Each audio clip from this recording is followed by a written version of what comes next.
We are live NBA trade deadline day, and we've got quite a show planned for you. Right now, it's myself, Tyler Hicks, and the great Travis Mangone, and we got a couple guests coming on as well. Eventually, we'll break down tonight's four-game slate, but we're going to start with all the action in the NBA, and of course, the NBA world was rocked when the Knicks acquired Josh Hart. Nope, just kidding. Travis, let's start with you. We haven't talked to you. Was the Kyrie deal done? No, you haven't talked to me since Friday, so we haven't talked any trades, really. Oh, yeah, that was because AP's our new Friday guy. So let's see. I kind of have Tyler's ideas on some of these. Why don't we start with you? Everything you've seen so far. KD is on the Suns. Kyrie is on the Mavericks, and the Lakers finally got the supporting cast they need for LeBron James and Anthony Davis. It's a wild, wild west once again. What do you think, Travis? Yeah, I mean, the Kyrie trade was I have a lot of thoughts on that one. I think it was a great trade. The reason why I think the Kyrie trade was great is, one, the Nets the Nets aren't winning today, right? They're winning whenever, I don't know, in the future, right? They're not in win now mode right now.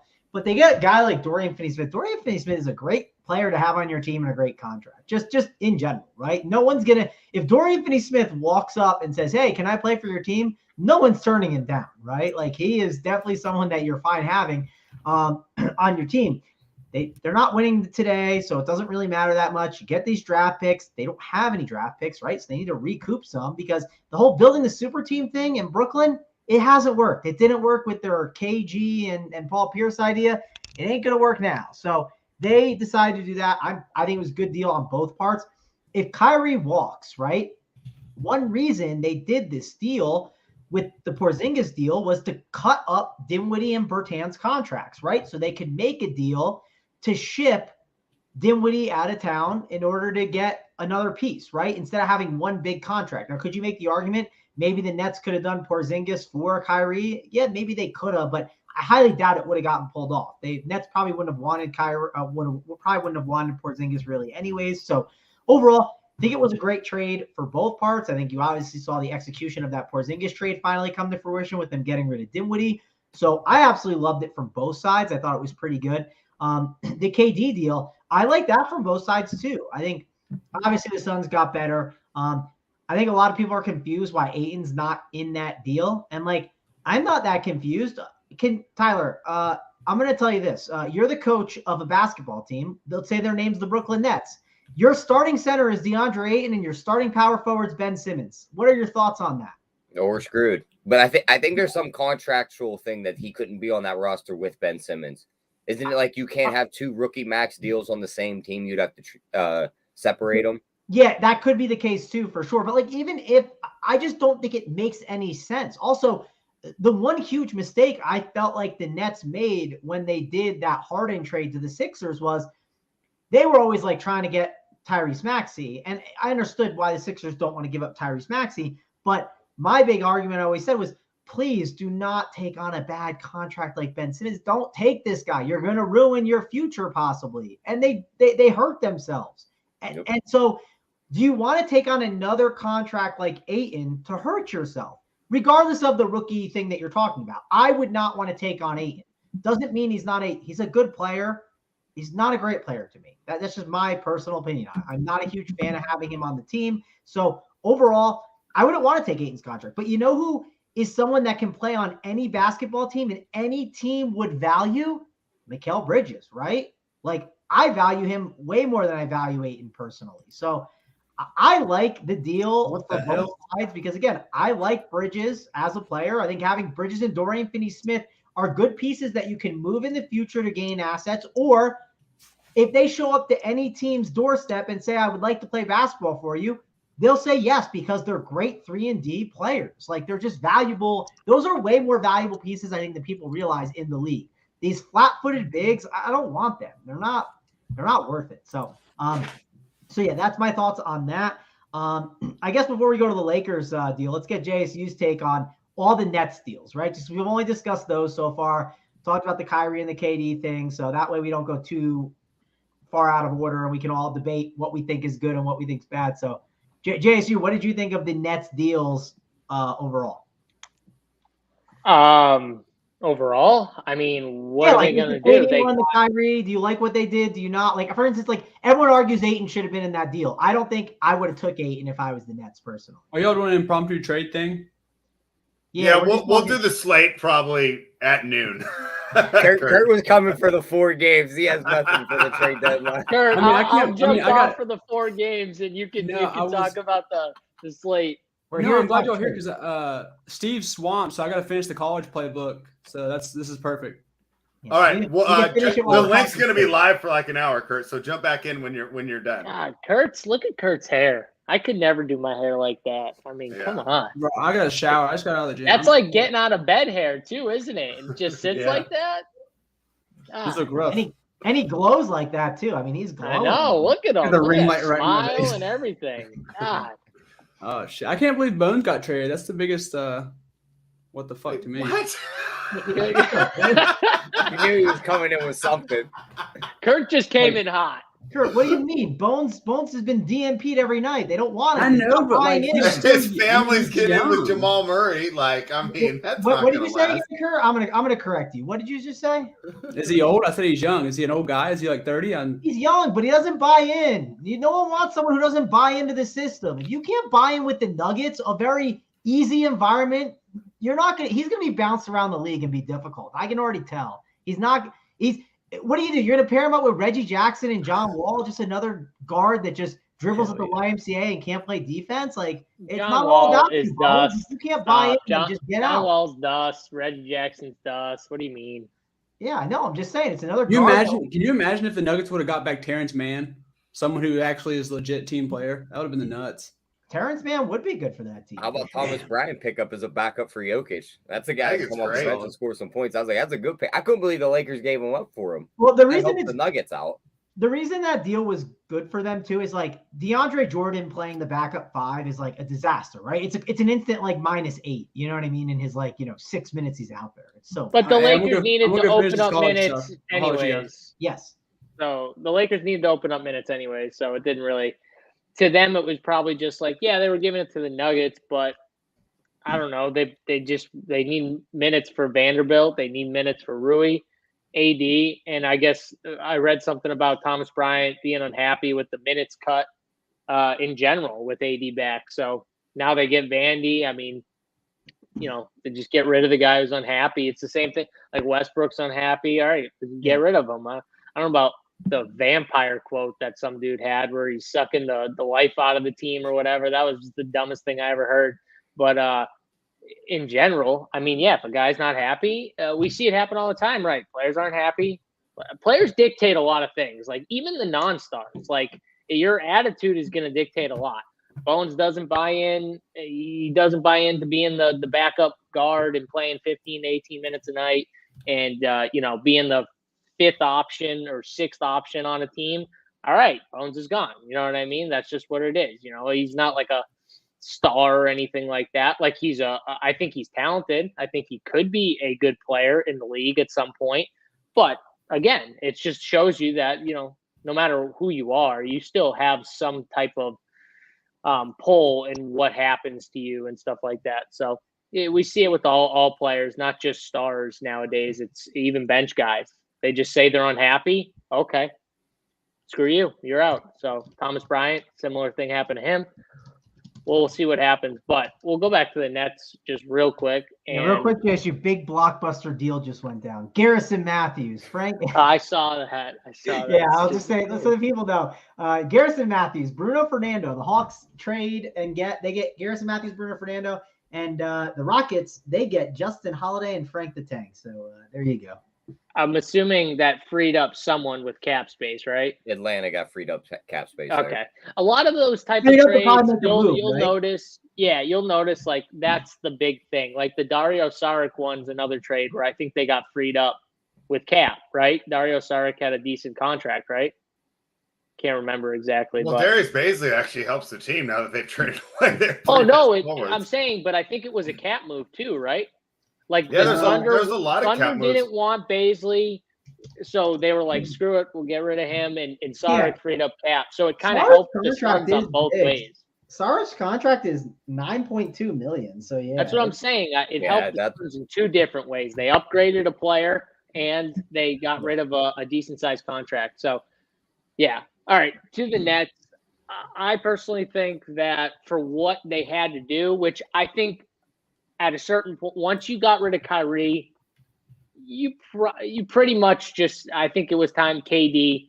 You had to do something with him. He was probably unhappy too that Kyrie was gone in general. He didn't want to be stuck there with Ben Simmons. I don't blame him. I wouldn't want to be stuck there with Ben Simmons. So Eric Gordon's going home, fellas. he gets the trade. Eric Gordon, where'd he go? I would The hold Clippers. on. Let me just finish my Nets take, because if we start talking about fucking shitty ass Eric Gordon, then I'll never get my Nets take out. Like seriously, some players need to sit on the back burner for Kyrie and KD. Let's keep those guys on the back burner until I finish my take, and then you guys can talk about Eric Gordon. Back to my take. I think the Nets, for what they got, I think it was fair. They got draft capital. They got two, because they didn't get Jay Crowder, obviously. They got more capital because he wasn't going to be there. So they got two decent wing defenders. I think Mikal Bridges is even better than what people think he is, because he's played behind Devin Booker, Chris Paul, DeAndre Ayton for a lot of his career. So we've seen him in spots where some of those guys were out and he had to take more of the workload and he had to be more of a primary scorer. He can actually do it. Now we'll get to see maybe him on a night in, night out basis be one of the primary guys and see actually how much he can give on a night in, night out basis. Because we know he can defend. We know he can score a little bit. But let's see how he feels about being like the number two guy on a team or something like that. And see what he is. Because Claxton, as good as he is, he can't like create his own shot, right? He's a good player. He can't create his own shot though. So the Nets will definitely get hopefully the most out of it. I think Cam Johnson's a great shooter too. So you put those guys together. Those are two good players. They're young. They both play defense. They both can score. And they're both not really me guys, right? Which I think that's one of the issues in general with the way the Nets constructed this team. They got three superstars who are all me guys. They all want the ball. They all want ISO. They all think they're probably better than the other or whatever. They should take the last shot. And it just didn't work. Irving called out James Harden, telling him he sucked in practice, hypothetically, or whatever they said happened with them. And then KD and Kyrie, obviously, Kyrie doesn't get the backs. Everything happens with that. I'm sure there was fallout with the front office. And then he felt he was disrespected by the front office. So he goes to Dallas. I think this whole thing, and I saw Windhorst tweet out something, it's not over. I think what happens is Kyrie somehow finds his way to Phoenix. And he ends up back with KD at some point. Obviously not now, but at some point down the road, I think that's what happens. I think that was in their head. He's a free agent at the end of the year, right? I mean, he's expiring. I guess, yeah. I didn't see the Mavericks sign an extension with him. Yeah, so I thought that was. I'm just saying. I think this is like the master plan. CP3, we heard the rumblings that he's getting old, right? Well, CP3's getting old. Just traded for KD. Kyrie's boys with KD. Just saying, like I wouldn't be shocked. The trades are popping. John Wall Dude, to the this Rockets. last one, this is great. John Wall to the Rockets. Oh, again? Man. Wasn't he just there? Yeah, Hey, he talked about loving Houston and being for those guys. He loves Kevin Porter. I'm sure they'll buy him out, right? Also, probably Kennard to the Grizzlies too, and Eric Gordon was in the Clippers. So yeah, it's lots going on right now. Travis is updating his revenge flowchart right now. Oh yeah, there's all the revenge. I mean, the early revenge too. It's gonna get good. I swear Chat there's been like is going 8 guys at nuts. this deadline too that have been traded back to former teams. The John Wall stuff is funny because you can troll Phallic about it. Like Phallic hates John Wall. Phallic's got some terrible takes. I mean, he was in the chat earlier saying that the Rockets should be the team that goes and gets Ben Simmons. No, Phallic, the Rockets are set up literally perfectly if they can draft decently because they got the Brooklyn Nets next few picks, or they can swap picks with them. And the Nets are going to be bad probably, or not that great. So they're set up perfectly. You don't go and get a guy like Ben Simmons. Like that is a terrible, terrible idea by Mr. Fallick. Just awful. I'll say it for until the end of time. The only way Ben Simmons will work on any team is a team that is constructed where Ben Simmons can play the role of center.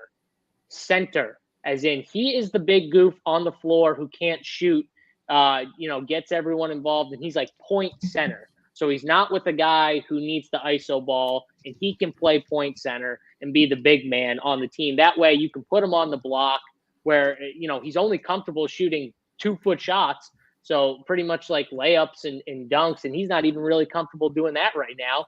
But eventually that's what he'll be comfortable doing, hopefully. And that's where you put him. You put him there. You surround him around shooters. That's how you use him. He doesn't work in other scenarios, not at least for a winning team. Well, Ben Simmons Golden is State is the only example I can even think of. Well, Yeah, speaking he's of Golden State, what do you think about them just dumping Wiseman for 5 second-rounders? They're just like, get out of here. We're done with you. Cap relief. I read something. I guess Athletic posted something last night about it being like a money move or something like that. And great, because they're at like the 3 times now. So whatever his salary is, they have to pay 3 times the amount of that in the tax. They're like $50 million over the luxury cap, right, Spread?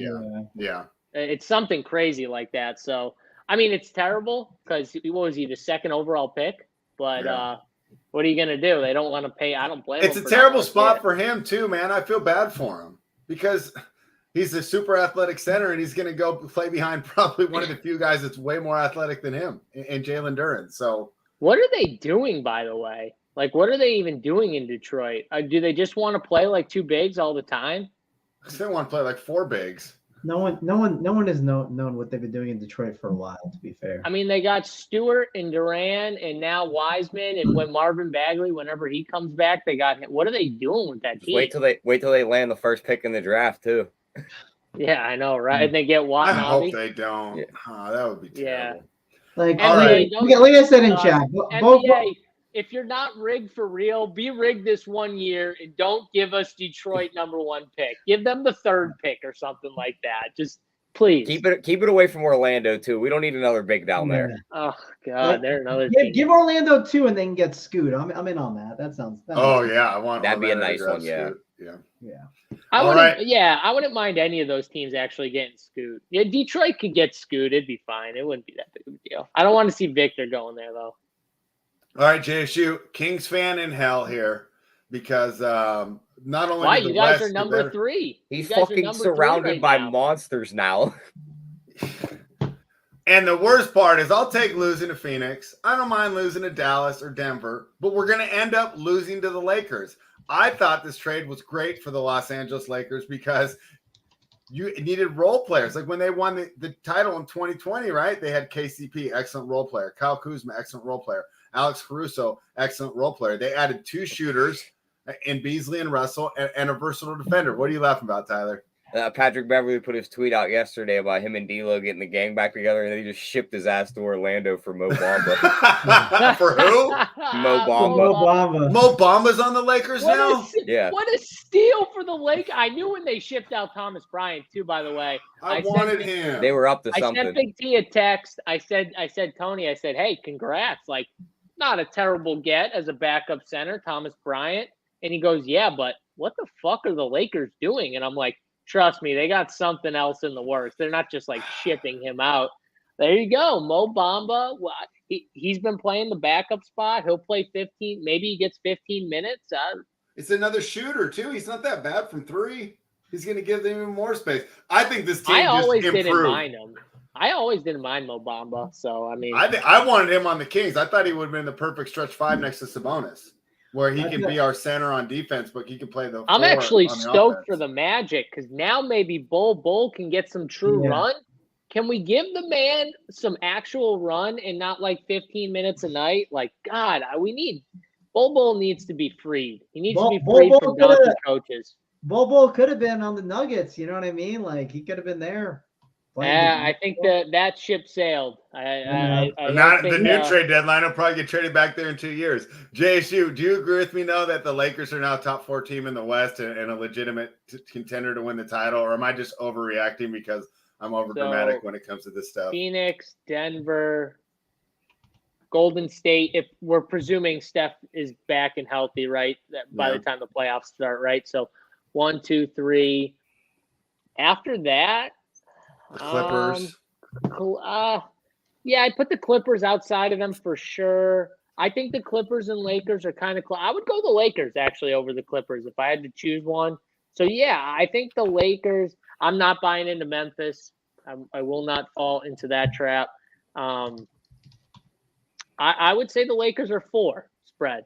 I would say, if I had to rank them right now, they'd be 4. If they knock us out of the first round of the playoffs in our first time back since like 16 years, I mean, it's going to be straight tears on this show. Travis, what do you think of the Lakers? So the Lakers.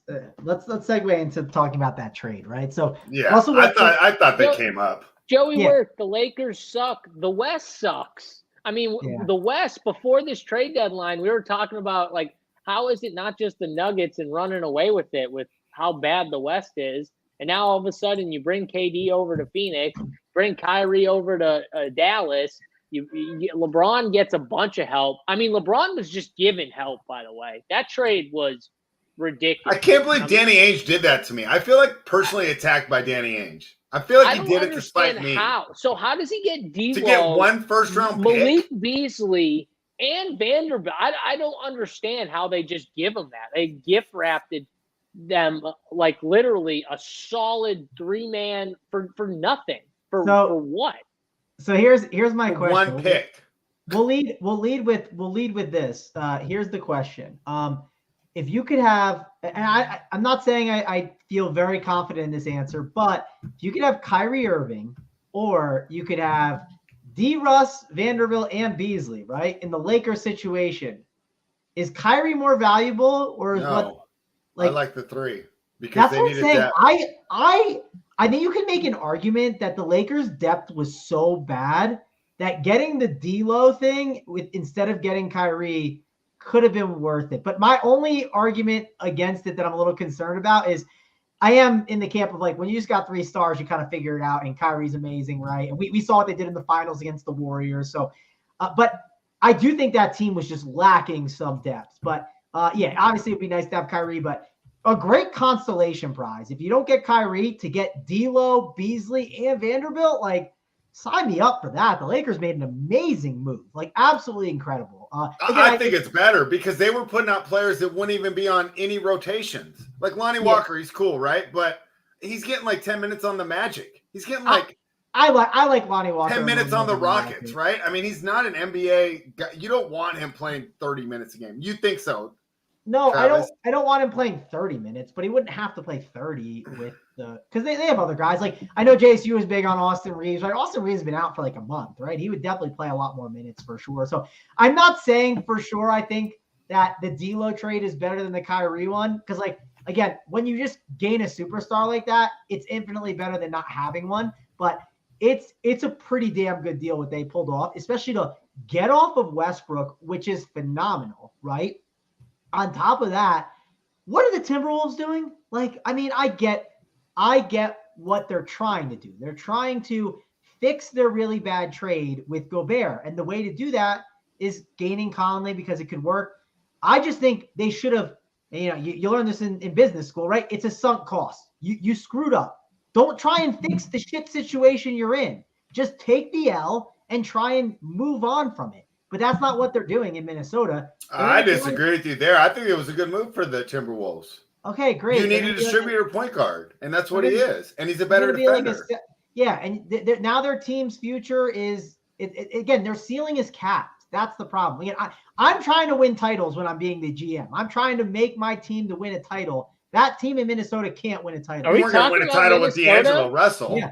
You weren't going to win a title with Russell. They screwed the title shot up when they friggin' traded for Rudy Gobert. That's when they screwed it up. I mean, and that's what I'm saying. Done. Instead of trying to fix it by just putting a Band-Aid on it with Mike Conley, you just need to ship Cat, ship D'Lo, try to get picks back, and then try to fool someone and ship Gobert, and send some picks. Start with Ann Edwards as your future, Jalen Noel, McDaniels. Yes, it's going to be a rough next couple of years, but then you have a baseline for when Ant's max contract comes into play, and you have him set up nicely for the future. Instead, you're going to have 2 years of being a round 1 or round 2 exit, and it's going to be stupid. But anyways.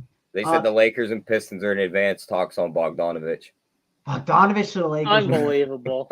I mean, this is ridiculous. They're going to fucking win it all again, and I'm going to hate the NBA. If the Lakers get Bogdanovich, this is my example, though, of it. Who had the question of, like, is Kyrie or would you rather the D-Rush trade? That was, and it's like, obviously, as a person, like Kyrie is way better on his own. Correct. But for me specifically, if you're telling me that they're going to get Malik Beasley, D'Lo, Bogdanovich, give me that, Jared Vanderbilt, or 1 star with already 2 stars in LeBron and AD, I'll tell you right now, LeBron around those shooters, that is going to be a really lethal combination right now, because LeBron and AD are going to get them wide open shots. And defenses won't be able to do anything, because if they don't, LeBron and AD will be able to just go one-on-one and attack and score on their own. So it's pick your poison here. What do you want to do? Do you want to let AD go one-on-one on the block with your best post defender? Okay, good luck. AD's going to drop 40. Okay, you don't want to do that? All right, LeBron's going to be able to do what he wants and get to the rim at will. Shoot open jumpers. Bogdanovich would be insane, dude. Like, that would be nutty to get him. Like, because he is a great... Like, I'm not even sure what you're giving. You have to be giving up that other first-round pick you have at this point. That's fine. Yeah, that's what they wanted for. You're going for the title, man. Like, you just. I mean, at this point, the roster's there. Go for it. What's the year cap on for? Can they give like any amount of first-round picks for any year? 2029. So it's 6 years. You can only trade the next 6 years. That needs to be lowered to like 4 or 3. This is getting ridiculous. We're just like watching teams just give out all their picks, like just totally sell out. You got teams giving out 4 first-round picks. How do you think that affects the future? We have multiple teams now that are not in control of their picks. The Nets, the Suns, the Bucks, the Lakers. I think teams like the Bucks. I think teams like the Bucks were like, your foundation's built. Like, Giannis is there. Giannis isn't a guy that's going to run and be like, I want out of here right now. Like, you're going to be good for the next 8 to 10 years with him. First round picks probably don't matter for the Bucks, really.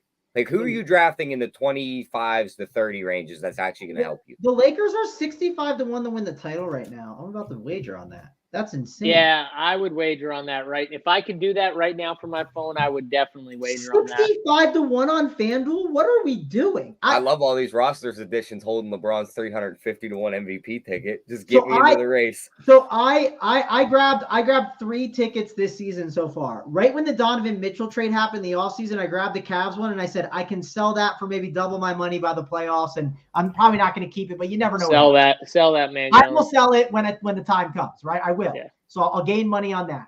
I grabbed the Suns ticket at 21 to 1, and I had a Lakers one at 48 to 1 that I was feeling good about.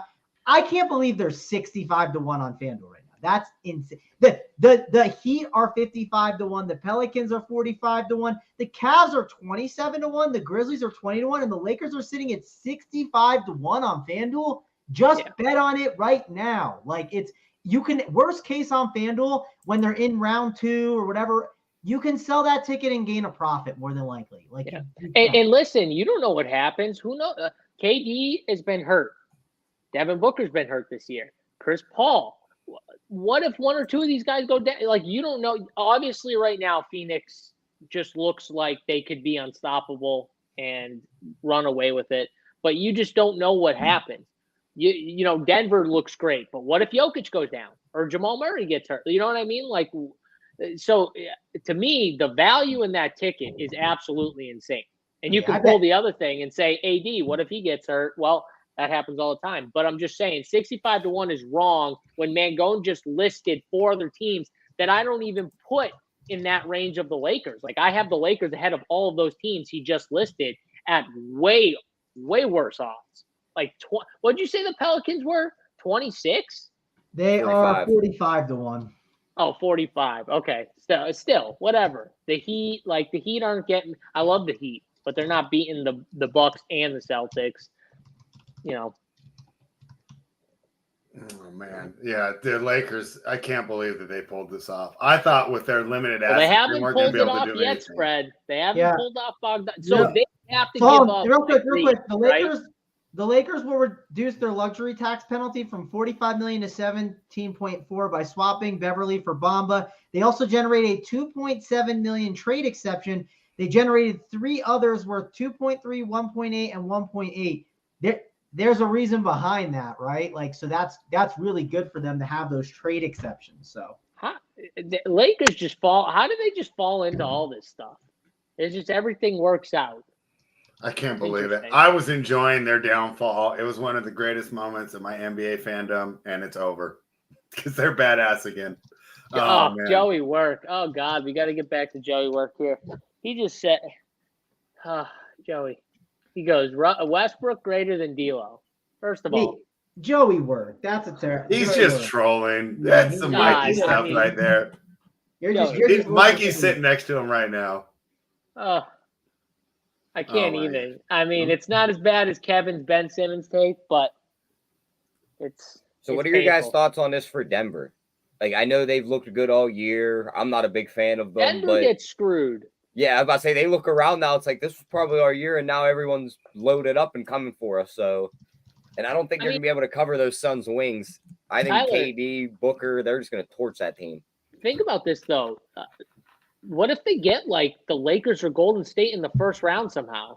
And then they get the Suns in round 2. And then they get the Suns in round 2. Like, what if that happens? Like, they could literally have to play one of the Lakers and Golden State, who I think are 2 of the 4 best teams in the West, right? Of course, Phoenix and Denver, I think, are the 4 best teams.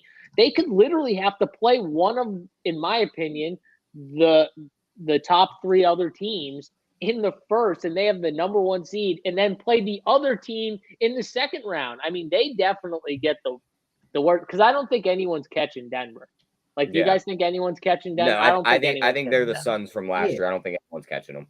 Can we address Steve's question? He wants to understand the Bones Highland deal, and I have that answer. It's very simple. He did not want to buy in, right? Jamal Murray kind of talked about it. Like, he's like, just guys aren't buying in. He thinks that he deserves a bigger role, because what happened is, like, when Murray wasn't playing and some of those guys, he was playing good, right? And then he's like, hey, like, why am I not playing more? It's like, well, like, the guys who are better than you are back, right? And it's just, you don't, and he was being difficult. Attitude wasn't there. He wasn't buying in, and like, man, go and say it though. He wasn't. He could take sitting behind Jamal Murray. I think he couldn't take Bruce Brown being the backup when Jamal Murray's out. He couldn't take Christian Braun, Vladik Kanchar playing over him, or starting over him and stuff. Like, he probably viewed himself as better than them.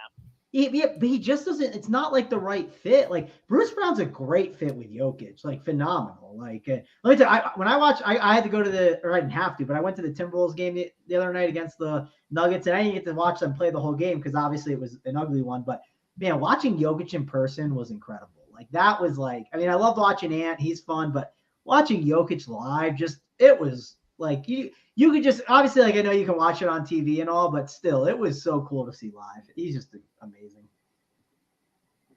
Oh, man. All right. What other trades really went down that affect things? The Warriors giving up on Wiseman. I mean, I'm a little disappointed. I'm a little surprised, but I don't really think that they linked them to Anunoby like 10 minutes ago. They said they're trying to clear a path for that trade, but I don't think they get that done in the next 30 minutes. The Warriors. The Warriors are trying to get OG. I don't see the Raptors selling their pieces, especially after apparently, like, the Knicks offered a ton of first-round picks to him, and, like, they said no to that, which, like, seems crazy. And they went and got Jakob Poeltl last night. Like, if you go and get Jakob Poeltl, like, you're not telling me you're as much of a seller, in my opinion. And, like, yeah, that was weird. Agree. And I think they're willing to sell those, like, a guy like OG, but I think they're asking for way too much, and so much that they're not going to do the deal unless a team goes over the top. So, yeah, I don't see it happening. The other one we haven't discussed really is, do you guys think Zach LaVine becomes a Knick here? Because Zach LaVine for RJ Barrett and some picks is like kind of like a thing that's rumored. And obviously having Randall, Brunson, and LaVine, it's kind of like having what the Bulls have over there with like DeRozan, Vucevic, and then Levine. So I think they just kind of like, I mean, yeah, I think you get better by doing that, but I don't know. I don't know how much of a big deal that is. I don't know what you guys think. Well, first of all, if they got Zach LaVine, I still think they're not better than the Celtics. I still think they're not better than the Bucks. So to me, it just, and I think the Heat are still right there with them too. The Heat are one of those teams. They'll turn it on in playoff time. I would have liked to seen the Heat somehow swing a Fred VanVleet, or maybe Russell Westbrook gets bought out and goes to the Heat. I talked about it yesterday on the playback. I said there were two spots. This was last night. Two spots that Russell Westbrook would actually make sense, and it's the Clippers and it's the Heat. Clippers they said go Paul get George Bones. is already on that one too. He's recruiting them, the Clippers. Well, we'll see, because the Clippers just got Bones. Then they got Eric Gordon.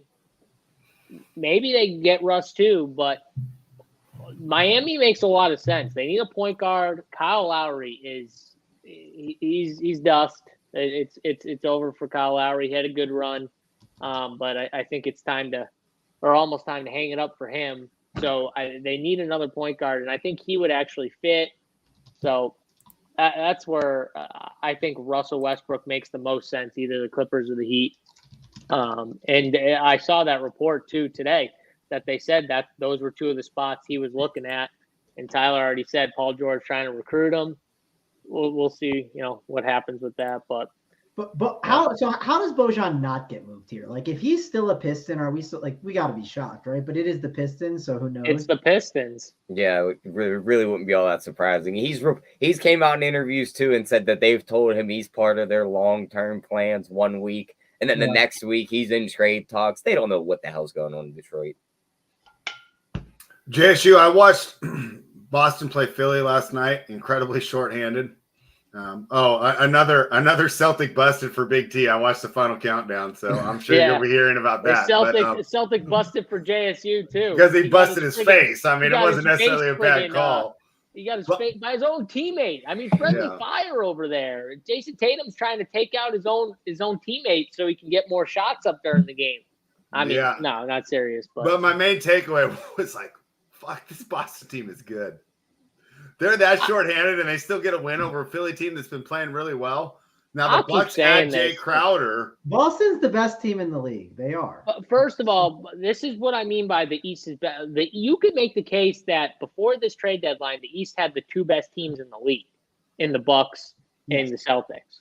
Mm-hmm. So now I think there's more of a. And you could argue the Sixers are better than the Nuggets too. I won't argue that, but you could argue it technically. The reason why I won't argue the Sixers, and I know everyone will talk about how Embiid busted Jokic and dominated him, but my problem with them is whenever they get into playoff time, just watch that game last night against Boston and how Boston just pushed them around. I mean, they put Grant Williams on Joel Embiid, and Grant Williams was shoving him off the block, like easily shoving him off the block. It was unbelievable. And Embiid didn't go low either. There. He's sitting up there at the nail. And I'm like, bro, do you know how tall you are?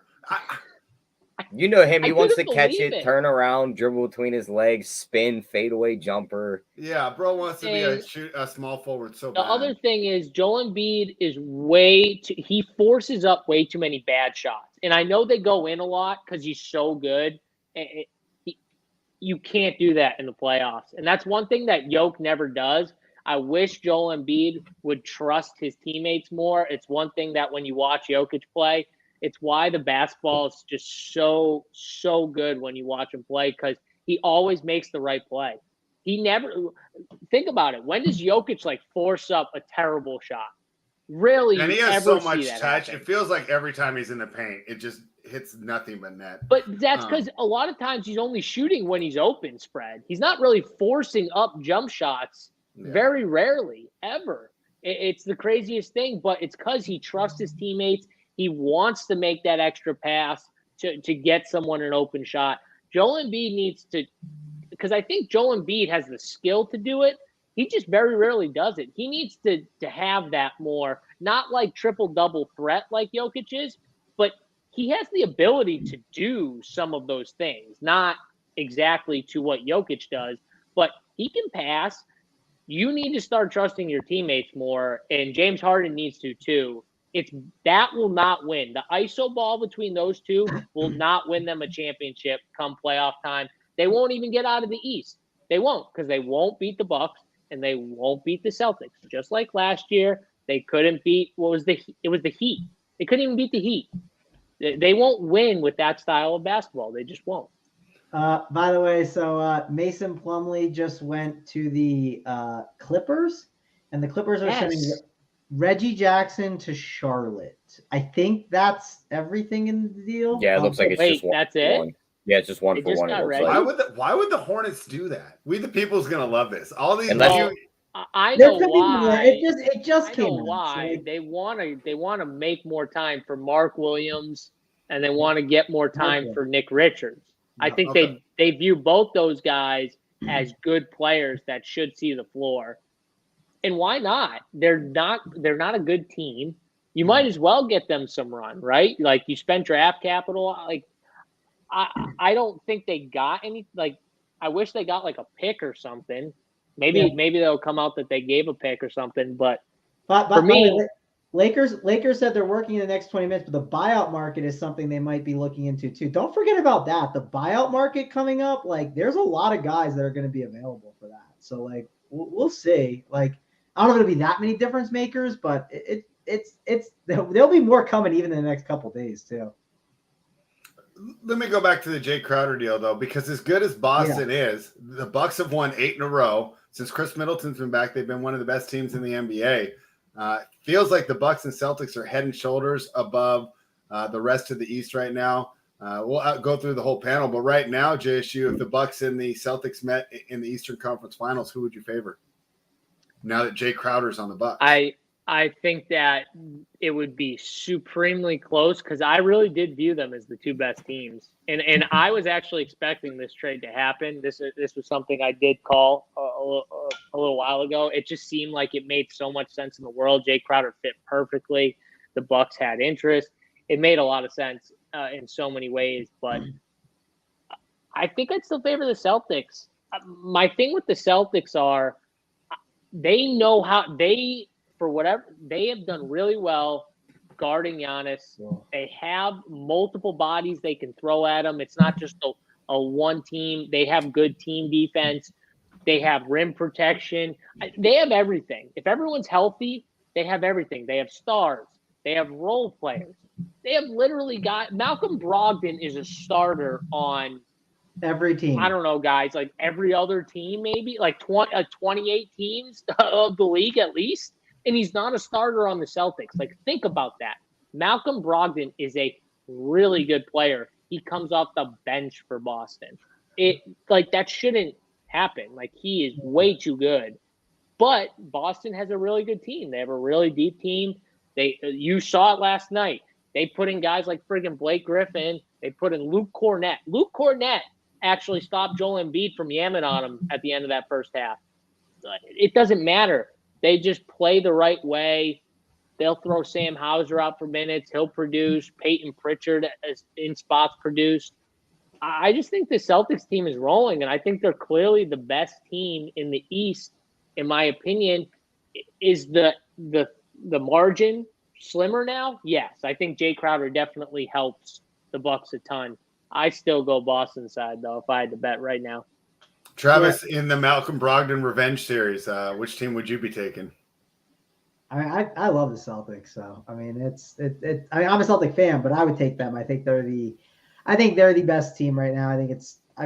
Middleton, let's at least talk about that. Like, I don't know what's going on with that situation. Like, dude only plays 20 minutes a night. I don't know if they're saving it for the playoffs. They can't just save it until like the playoffs start and then ramp him up to like 32. So watching that process of that will be very interesting, in my opinion.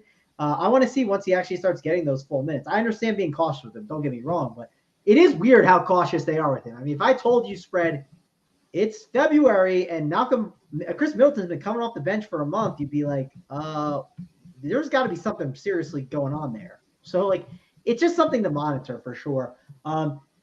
Couple more things. I'm reading Twitter, so there's a couple interesting things that I saw come out there. So with the Clippers making a lot of these deals with their guards, yes, they added Bones, but that actually opens the door for the Westbrook to the Clippers thing even more, which I think they're a real candidate for the buyout market. Like JSU said with the Heat, I agree with that, but I think the Clippers are a pretty big candidate for Westbrook. And you'll like this one, Spread. Rob Pelinka traded for Mo because he wanted that Bamba mentality. Tyler, if the Bucks and the Celtics play, who would you take?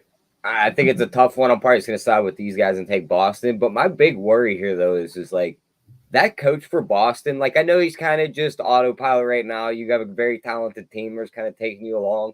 But there was those reports during games during the season where they go into timeouts and they just kind of sit there. He doesn't really go over adjustments. But they praised that. The players thought it was cool. They praise that now, but come into a playoff series when it's like these guys are giving us something we can't figure out. Coach, what do we do? And he's just sitting there like, oh, I don't know. You guys carried me the whole year.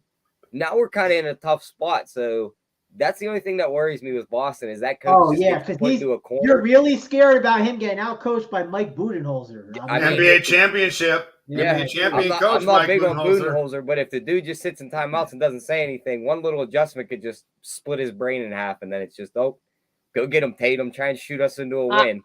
I honestly think that in professional sports, when you got athletes who make millions of dollars and you have like a really good team, like he kind of fell into, and I think Steve Kerr honestly paved the way.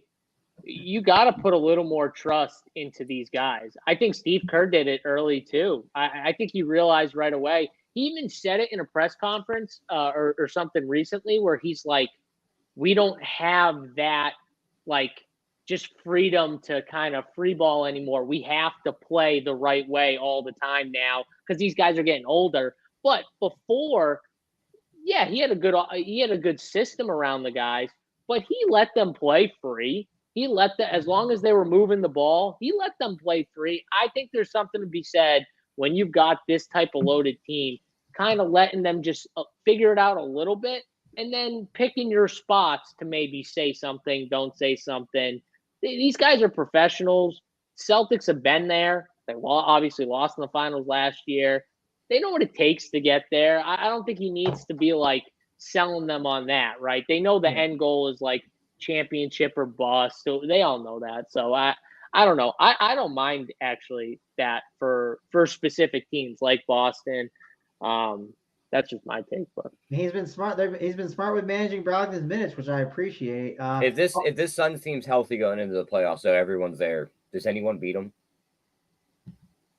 I think the only team that has a chance is Boston. Well, I think in the Milwaukee.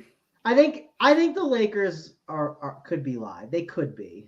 You need to see how. I think that the more I look at it, how JSU said Denver could line up with the Lakers in round one. I think that is a terrible matchup for them too. That's where they get knocked out at. They have this great season. LeBron rolls in, knocks them out in round one. It could happen for sure. I mean, listen, I like the Nuggets a lot. They're fun to watch. But one reason we like them too in the West is it wasn't as powerful, and they definitely gained a lot of different. And at the end of the day, like it's kind of like the theory.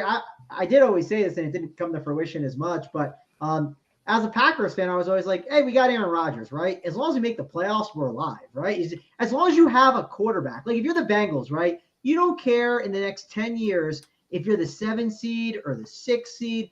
As long as you're in the playoffs." You have Joe Burrow, you're live. You're the Lakers, you got LeBron and AD, you're live. Like it's just, especially with how weak that West is right now. So I think they're alive. The Suns are the favorite in the West, though. I agree 1,000% on that. No doubt they're the favorite there, even over a team like the Nuggets. It'll be interesting if they do match up with the Suns because you get the Jay Crowder, Giannis. Okay, so they match up like KD. It would be interesting just to watch that matchup for like a whole series. I will say, like, very intriguing series that we'd only get in the finals. Wow, the Blazers are trading Gary Payton to the Warriors for 5 second rounders. So they turned James Wiseman into Gary Payton, the Warriors, which actually is a good idea, I think, overall. The problem is, isn't Gary Payton's contract huge? Like it's big. Yeah, they paid him to get there. So like I understand that move, and that just happened. So I understand that move on the surface, but My big issue is that contract is massive. You really are taking on that deal for the Warriors? That seems crazy to me, right? That's very interesting too. They already have DiVincenzo. Think about the Warriors. They make a 26 ton of money. It's not like their owners. Does that worry you that Steph's more injured than they're even talking about right now? That they went out and got. I don't think, like, I know you penciled him in as one of the 4 teams in the West that can have a chance. I don't think they do with him being down for this long. I think they have a chance against Denver just because they can like spread them out and force Yoke into so many like we talked about it yesterday, but like you can just that's the way you beat like a team like Denver. You got to put him out there in so many actions, and you got to make him defend. I think they would be one of the teams that would force him to defend, kind of like Phoenix, right, with that pick and roll and the drop, and they were just getting all those mid-range shots just because he couldn't defend. Like, you need teams like that who can do it. I think Golden State and Phoenix are like the 2 teams that would force Yoke to defend the whole time and like be able to do it successfully. And I don't know, but Steph would have to be healthy for this to I just don't think that like, Warriors team, like, even if they say snuck out of that round 1 with Denver, I don't think they could run that gauntlet of, say, beating the Nuggets, beating the Suns, and then waiting for them as like the Mavericks in the Western Conference Finals. I think if they got there, they're dead when they get to the Mavericks. The thing, though, is if they do beat that first-round team, they're going to look so good that we'll kind of take some of the ideas from for them to beat any of those teams. They're going to look badass. If they win that first round against like the number 1 seed, let's say, that definitely has to like boost them a little bit, just like confidence-wise. Because you're going to watch Wiggins locking people down again. You know, Steph and Clay will be hot from 3. Draymond will actually be engaged. Just going back to the well, I mean, for a non-star, the guy takes more games off, right? I mean, he's a high motor guy, right? That's how he made the league. Come on, though, spread like these regular season games to those guys who've been to the finals. How many times, like, they got to just be like a little, all right. I'm sure he said it. He said, I don't want to go to Sacramento on Tuesday night. Yeah, him and LeBron are laughing. I want to go back to that regular season doesn't matter for the Bucks Celtics. Like I favor the Bucks personally, but regular season matters. I'll end up going with whoever gets that game 7. God, feels like you it goes stroke 7. the Bucks more than that. You might be he's the best player in the world. Title. You they might have the be best the player biggest, in the world. I mean, Title and you guys, you both have Giannis posters hanging up here. They're in the Deer District, jumping up and down with they're in the Deer District. You better go to the Deer District. Hey, Giannis is to me as Kyrie is to you, okay? Because I hear you guys giving Kyrie so many props, but all he does is burn down every franchise that he plays for. All I said was he was the most gifted offensive player I've seen in my lifetime. Can we? The one that really got me is when you're like, well, if you take out Steph's leadership in his shooting, Kyrie's just as good. It's like, well, yeah, if you took away Brady's pocket presence and his ability to diagnose plays at the line, like Kyler Murray's just as good. I didn't say leadership and you took the off the court. You said if you take away. Oh, the off the court. Yeah, if you just said to me basketball, right? You guys get them for a game or whatever offensively. I think Kyrie all around is better than Steph offensively. Yeah, is Steph a better outside shooter? Yes, he's the best outside shooter we've ever seen in our ever. Like, is anyone better than Steph? No. But is anyone better, seriously, at finishing with contact at the rim than Kyrie Irving as a guard? Like, seriously, is there anyone? No, I mean, I got to go back in my Rod Strickland. I mean, you're right. I mean, you got to really pull back. Maybe that 1 year of Derrick Rose before his knee snapped. Like, that's probably it. Yeah, Derrick Rose was really good at finishing at the rim. You're right. That's a good. I don't know if he's better than Kyrie, but yeah, it's a good pull. Let's go straight. Let's segue to Kyrie though, right there, because this feels like it was like 2 weeks ago now with the trade JSU. We were all talking about the Mavericks. Nobody's even talking about him now with the Lakers and the Suns making the moves. I want to hear the whole panel, your idea on how the Mavericks fit into the West now that these other teams have upgraded. It's funny. I still, now with all the trades and stuff like that, I still view them kind of where I viewed them prior to the trade deadline. They're a playoff team. They'll make the playoffs. I mean, they made the Western Conference Finals last year. Luka will win them maybe a series. Luka and Kyrie, maybe they get a series, depending on who they play. It's all going to be matchups. It's all going to be where they fall. They might fall in a good spot where they evade Denver. And, if Golden State or the Lakers somehow play Denver, maybe they evade that other team and they play. Who do you think is the Memphis best or matchup something. for them in the first round?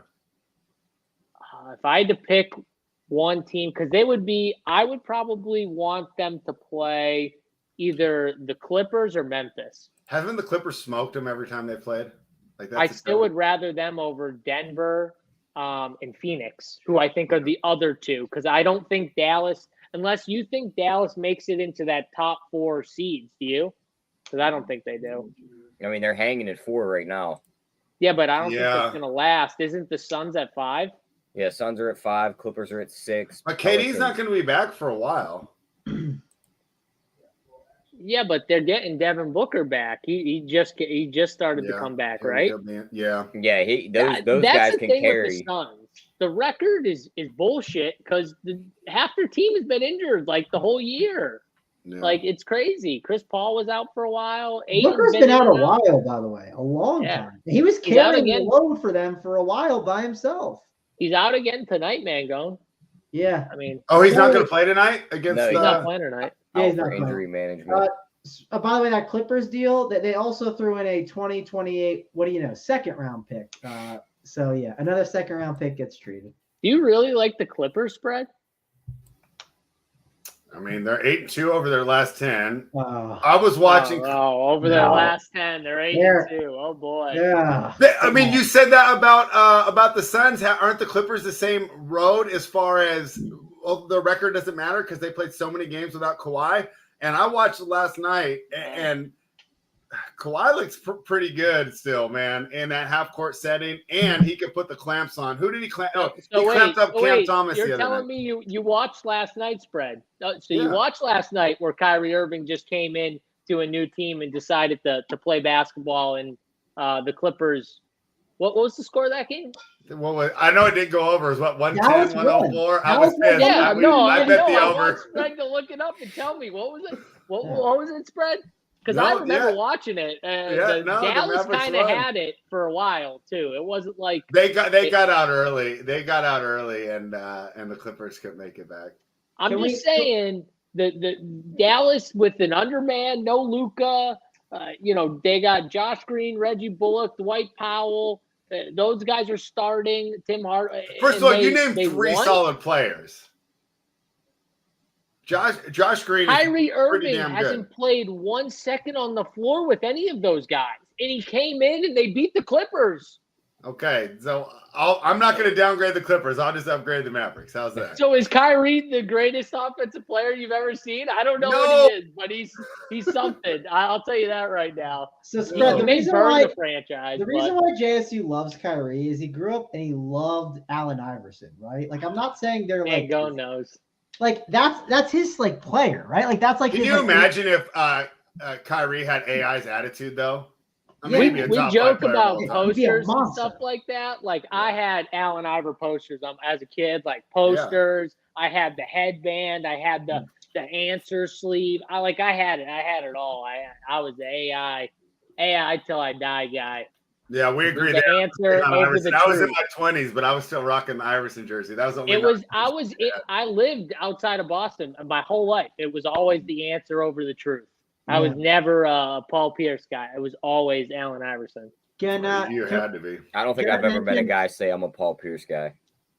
A lot of Boston people. You must not meet a lot of Boston people. Paul Pierce is huge around here, dude. So Tyler, this is a funny story. It's a little bit. I mean, don't you have Paul Pierce on your wall there? Yeah, he's right there. He's right there. Yeah. It's his autograph. Paul Pierce. I don't know how Tyler hasn't met. He must not come down to Boston at all. No, I don't take many trips up there, but yeah, I've never heard any.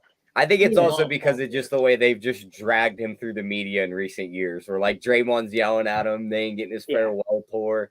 Then he does the stripper thing on Twitter, and it's just like they can say what they want. Paul Pierce is a great player. He went up in my power rankings. He was a bucket at the end of game, just like closeout time. Like, did he call series? He did call a series. That one Did time. you say series as he's shooting? Well, yeah.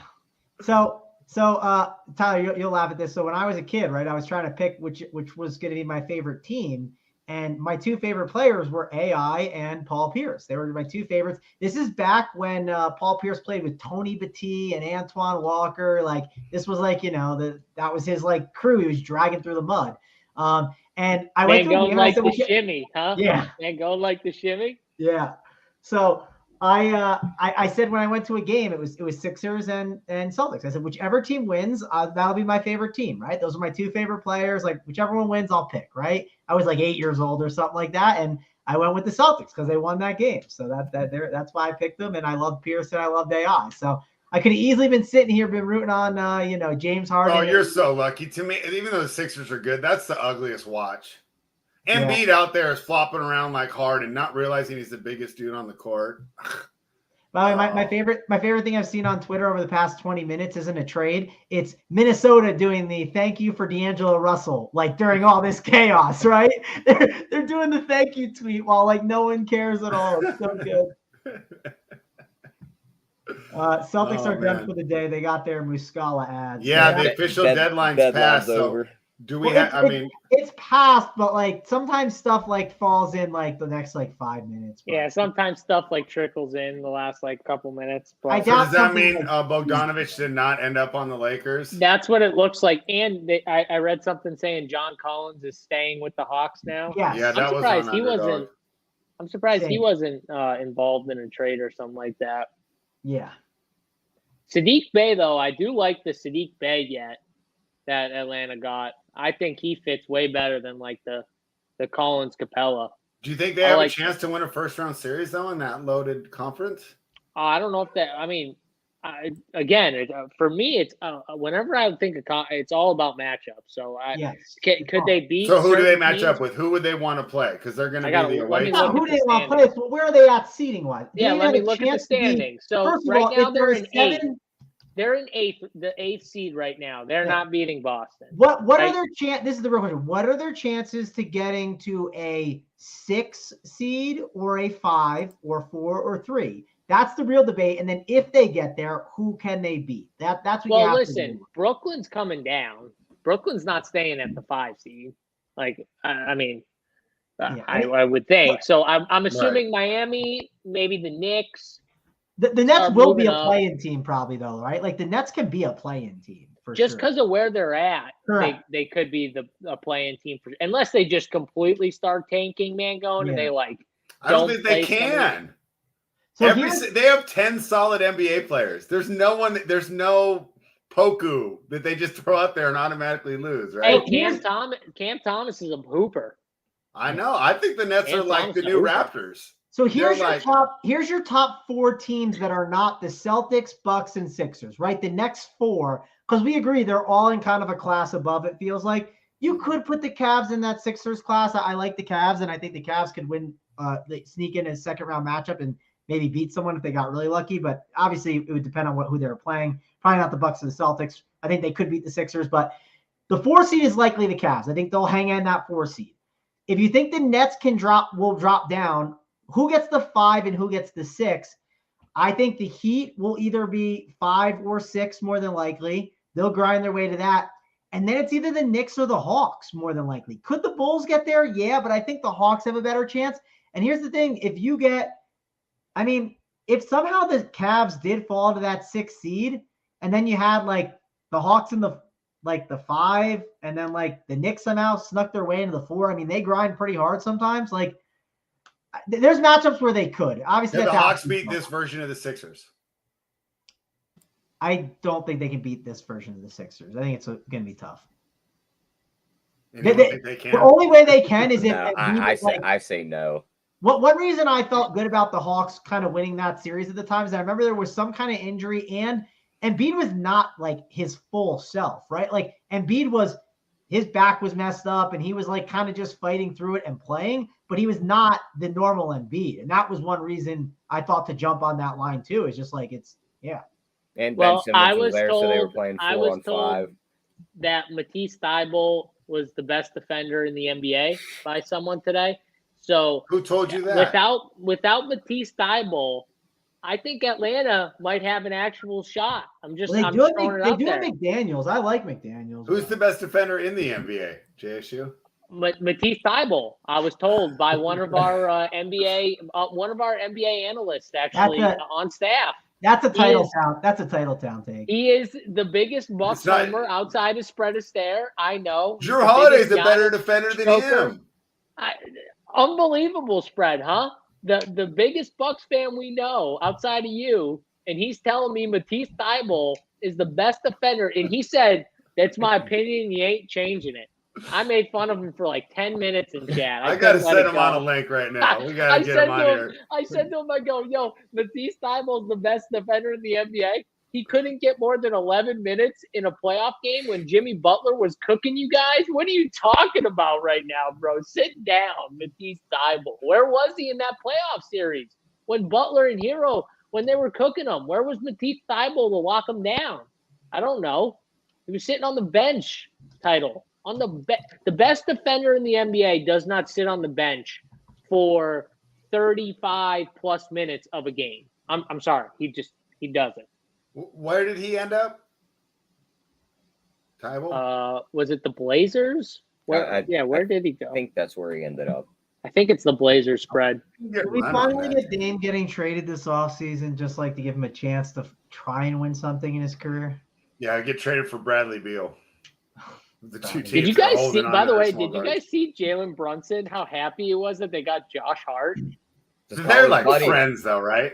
Probably. It was like the weirdest thing ever, though. Like you're that happy you got. It's like one of his best friends in the world. Are they boys? They played at Villanova and they won that national that's championship. what it is. Okay, they're like boys. They played at Nova. All right. I didn't even put they won that a national together. title at Nova. Like, yeah, that makes it because I was like, man, and everyone around him's like pumped too. I didn't even like realize it. Like everyone was pumped. He was like a kid in a candy store, just going nuts. I was like, oh. I have a question for you guys. So the Knicks, right? Obviously, Mitchell Robinson, they like playing with him, but now they do have an option to bench Mitchell Robinson and do the small ball lineups where you can go Randall at the 5.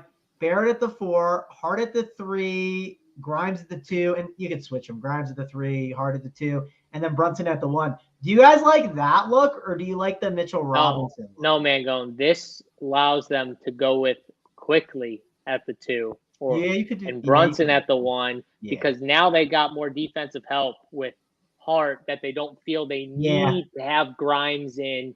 Because that was the thing. They felt like defensively they needed to play Grimes most of the time. And so, like, Quickly would come in for RJ. Like, that time they benched RJ a couple games ago, it was Quickly who was pretty much the guy who replaced them for those minutes. So now I think it gives them the flexibility. They could do it still with Grimes, but it gives them the flexibility to say, oh, Quickly's hot right now.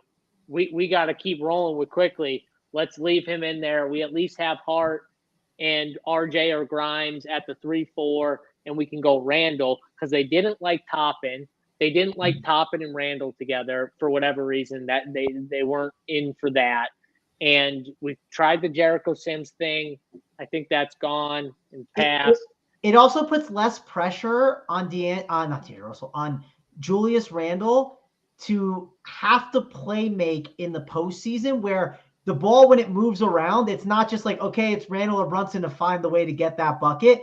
That extra guy in Quickly matters a lot. When you have a guy like Randall where you get concerned where they can just lock you up or throw a double team on you, and it becomes a disaster. Because when you throw that double team on it, well, if there's 2 ball handlers to be able to take care of things, well, that's going to be a lot more difficult to double up Randall. So you're right about that. And that, at least, the one thing I like about what the Knicks do with that addition is it gives you different looks in the postseason. One thing I know Tony talks about a lot, and I know, JC, you guys mentioned on the Up the Lock show, is sometimes the team goes down 2-0 in the series, and then what do? They make an adjustment with all the different pieces they got, and then boom, it's like they look like a whole new team, and then they just rout them. You know what I mean? And you could see the Knicks maybe in a series, they're down 2-0, and they've been playing Mitchell Robinson, and they go small ball, and you're like, damn, the Knicks look good. And then, like, they just, like, steamroll the rest of the way. Like, it just – so having those pieces to be able to, hey, here's our small ball look. Like the Mavs, one thing I love about what their setup was last year is hey, we either go Dwight Powell or Maxi Kleber, run that route or the other.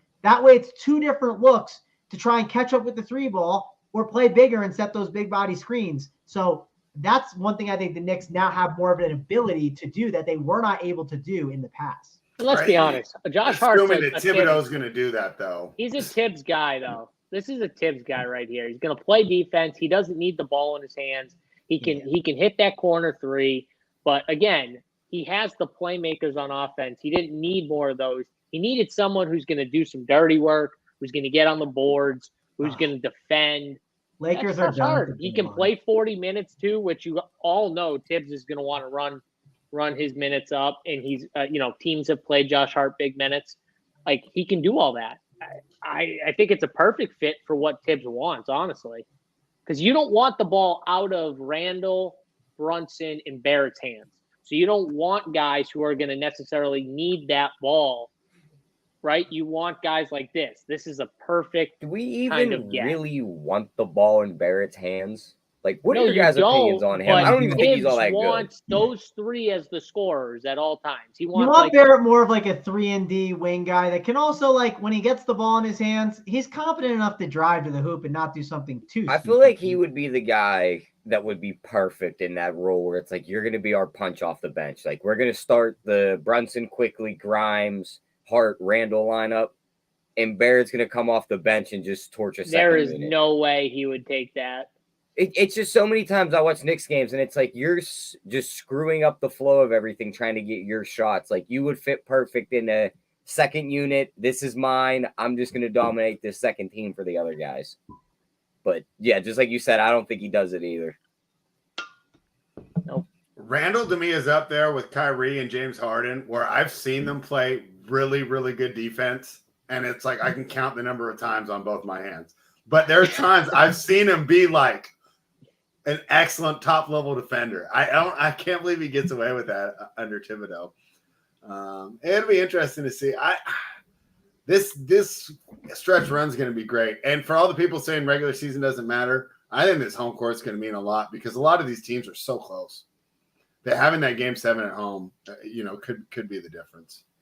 Yeah, Spread. Speaking of not playing any defense, when I was at the Nuggets game, my friend I was sitting with, he's like, "Man, MPJ is just on fire right now from 3," and I'm like, "Yeah, we're getting the full MPJ experience." Yeah, watch him make a million threes, and look right there, he just jumped and gave up a bucket. Like, I mean, he is so bad on defense. That's the guy they should have moved somehow through the deadline. But I don't know if you know this, Spread. I was actually watching Worldwide Wob last night.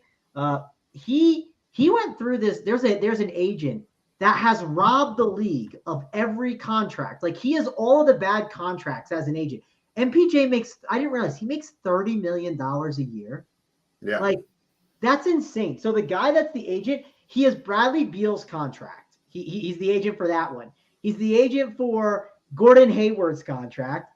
He's the agent for Joe Harris's contract. Every bad contract you can think of in the league, that man owns. It's literally insane. Like, the robbery this dude is brought to the league. So I like the way they start with Porter, though, and that gets them a lead, and then you close with Bruce Brown. I don't hate that. Sure, that's fine, but like, it's so, like, DFS wise, when we get into the playoffs, like, MPJ will be risky to play because that, like, he's one of those guys that might not close at times, right? And that's the one thing the Nuggets. He's never going to close when they have a lead.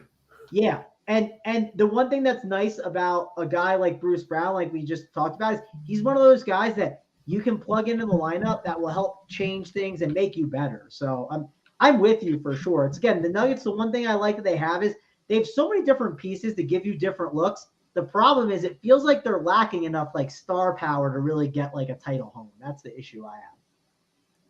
Yeah. Bruce Brown is the epitome of a double condom play in DFS when everyone's healthy. And I just want to state that on the record now. I love Bruce Brown as a player. He's like, and if you like 28, 24, Bruce Brown's your guy. You know, he's won me some money when he's in the right role. But yes, right now with them, when he's in the right role, man, going when like 3 people are out and he's like the point forward, with Jokic, yeah. Yeah. You guys see our trade we made here at RPS? We traded Holden for 5 second-round picks, and we sent his ass to jail. Yeah. it was a Cool. great The final countdown might actually give me some basketball before 3:30. Then from now We traded Holden on. Yeah, without my consent. We traded him yeah. for We text traded him to message jail spread. too. I mean, maybe he'll feel like he's at home there. All right, I We think did we've a gone through. podcast today too for anyone that wants to laugh. It's pretty much if you're a member at RPS, it's pretty much like what normally is the first 10 to 15 minutes of the final countdown. I when wish it's it was Big just T and 10 to Holden. 15 minutes, JSU. I mean, Okay, you guys are maybe getting to it's like 20. 30 to 35 now. Maybe It's it's nice. 20. It gives me a little break after watching the other show. I'm like, oh, I got 45 minutes before these guys actually Is the ball. podcast better than the Tuesday opening for the show where we had guys in 3 different rooms? No, that was really funny actually. But it is good. It's on the site. It's on the YouTube channel. It's Apple Podcasts and stuff on our podcast channel as well. So if you guys want to, you're driving back from work, you're bored, you want to just throw on something, maybe get a few laughs. I couldn't steal the mic away from Big T. I mean, the guy just talked forever. Yeah. I barely got to talk. That's why I had to come on and do this Okay, I show. got to hear this now. Yeah, because Big T talked more than you? He talked more than me. He even admitted it, too, during the podcast after spread. They called me out at the beginning of the podcast for making sure I didn't talk too much. So please listen to it. Drop a comment, if you can, about how much Big T talked. Maybe you love that Big T talk that much and you want to hear more. Okay, then we'll keep the mic on him. Maybe you didn't like it and you somehow wanted to hear Holden's voice more, which I don't think is the case for anyone. If anything, you'd want to hear my voice or just Tony's. I don't think Holden's even in the questionnaire, but throw the comment. Any comment is good, and tell us what you like. And give us a comment if you want to change our name, because the name Holden thought of was the dumbest friggin' name of all time. I don't even no, we're not even getting into it right now. I talked about it on the podcast. Stupid name. Give us some ideas for a good name for the podcast. The best part of the show yesterday was when Big T said, if you guys ask me about shitty Kelly Olynyk he was getting upset about Kelly Olynyk. And you go to the site and he's in like 3 of the 8 cores. That's the thing, though. When we say stuff like that, we really don't know that they're like on people's cores. And Saber was spitting it out like in every single optimal. Spitting it out. Yeah, exactly. So what are you going to do? All right. JSU, before we let you go, we've asked every guy on this that's come on these shows this question, and I've been dying to ask you this one. Ja Morant or SGA? Better player? Oh, SGA. Okay. You remember last year when I said that? I tell you right now, I've done a complete turnaround on SGA and Ja. SGA, in my opinion, is the most improved player in the league. He is more than Markkanen? He should. Oh, yes, to me he is. Okay. But he's a good case. That's a good one. But for my money, he's the most improved player in the NBA. He should be an all-star starter. And I know I get flack about this, but to me, I've watched Steph Curry play all year. Steph Curry's great. He's had amazing games. I think SGA, over the course of one half of the season, which is what the all-star voting should be. It shouldn't be about your fandom. It shouldn't be about who you like as a person or your favorite player. No, it should be how the player did for the first half of the season. And I'm sorry, but SGA was better than Curry for the first half of the season. Curry has played less games than him by like 10 or 12, literally. Curry's played like 32 games first half, and SGA's played like 40-something. SGA averages more points than him. SGA has a worse team, and literally their records right now, just look at this. But if you look at it, there's not a big, huge difference between their records. Yes, Golden State's record's a little better. They're a game and a half behind Golden State. Teammates are way worse. But the teammates are so worse. Yeah. Put SGA on, like seriously, give SGA all those good players from Golden State. And OKC is definitely a playoff team right now. Definitely the way it's constructed. So I think it's not even close to. And SGA or Ja, Man, it's SGA for me. I probably wouldn't have said this last year. I thought for you know. sure. No, because we were I getting the remember Ja I said Morant that take last here. year, and you went at me on the show when I said Yeah, I liked him I'll more give than you Ja. credit. You said it last year. You were right. And Ja, I mean, Ja's definitely better at certain things. Like he's more athletic, obviously. He's just a freak athletically. But I think SGA all around is just a better player right now. And I think he's been, outside of Luka, the second best guard in the West. Who has a better career, Ja or Trae Young? Ooh. It's close, right? I have a debate. I'm gonna go Trae Young there. Yeah, it's my two friends have a debate about this all the time, and I kind of stay in the middle, and I just go, I think they're Like a both really good. I statistic think it's debate, close. Mangone? What? Is it statistical only, or are we talking like wins and lot? Like I just think it's like in general, you look back, whose career looks better. Like I don't know. I mean, I guess I go Ja, but that's a close one. It's a really close one. I think there's talks like Trae Young isn't happy where he is, and I think a change of teams for him could really decide the trajectory of his career a little bit. But yeah, I think I don't know. It's really hard to decide that one. You know who's really good that gets no credit either is Tyus Jones from Memphis. Yeah, Like great- you watch the great games when John awesome. misses. I'm not okay. There's a drop off, obviously, Yeah. but my God, he produces in every game pretty much that John misses. Like, and it's like real produce. It's not like okay, no, he like puts up like big games. Like it's very impressive. I think Tyus Jones is a guy. I'm surprised more teams haven't seen him and been like, we need a point guard. Like he is not a me guy either. He gets people involved. He's not going to just dribble the hell out of the ball all the time. He's going to run an offense. I think he would have fit great on like the Clippers or the Heat. I don't know why more teams haven't tried. I don't to know go if after Memphis him. made him available though. Maybe not. Maybe they haven't that's made it. him. They haven't I made would him have available. asked though. Is my point. Like he's worth a draft. He's worth something. I think he's like a really talented point guard. He's going to get paid. Here's another great question. Tyus Jones is like the best backup point guard in the league. Like, Malcolm Brogdon, but he's second. He does well. I don't count Brogdon as that. Oh, like, okay. If you don't count Brogdon as that, because we understand he comes off the bench because of his injury history, right? They want to save him and make sure he's good for the playoffs. Who is the best? Who's number two to Tyus? Like, who's like the next guy that's going to get like that big contract that's like a backup point guard? Like Jalen Brunson was that, right? Tyus will be that. Who's that next guy, or does he not exist? I guess Jordan Poole doesn't. I mean, Jordan Poole. He's got his money. Terrence Mann. Maybe. Yeah, it's probably Mann. Yeah, Man could be that guy. I mean, Jordan Poole is technically a starter now, right? Yes. Like, yes. Yeah. So, No, that's a good question. Man, I don't know. Like Tyus is gonna get paid, dude. Like whatever team decides to like that dude is gonna get like 100+ million. You know, and he's gonna get a huge deal. I'm trying to think right now, like any. I know it's hard. I can't even think of it. I've heard people say Bones, and I'm like, no, that's like not it. I mean, depending on how Bones does, like if he does really well, you never know, I guess. But I don't know, one of those magic guards like Jalen Suggs.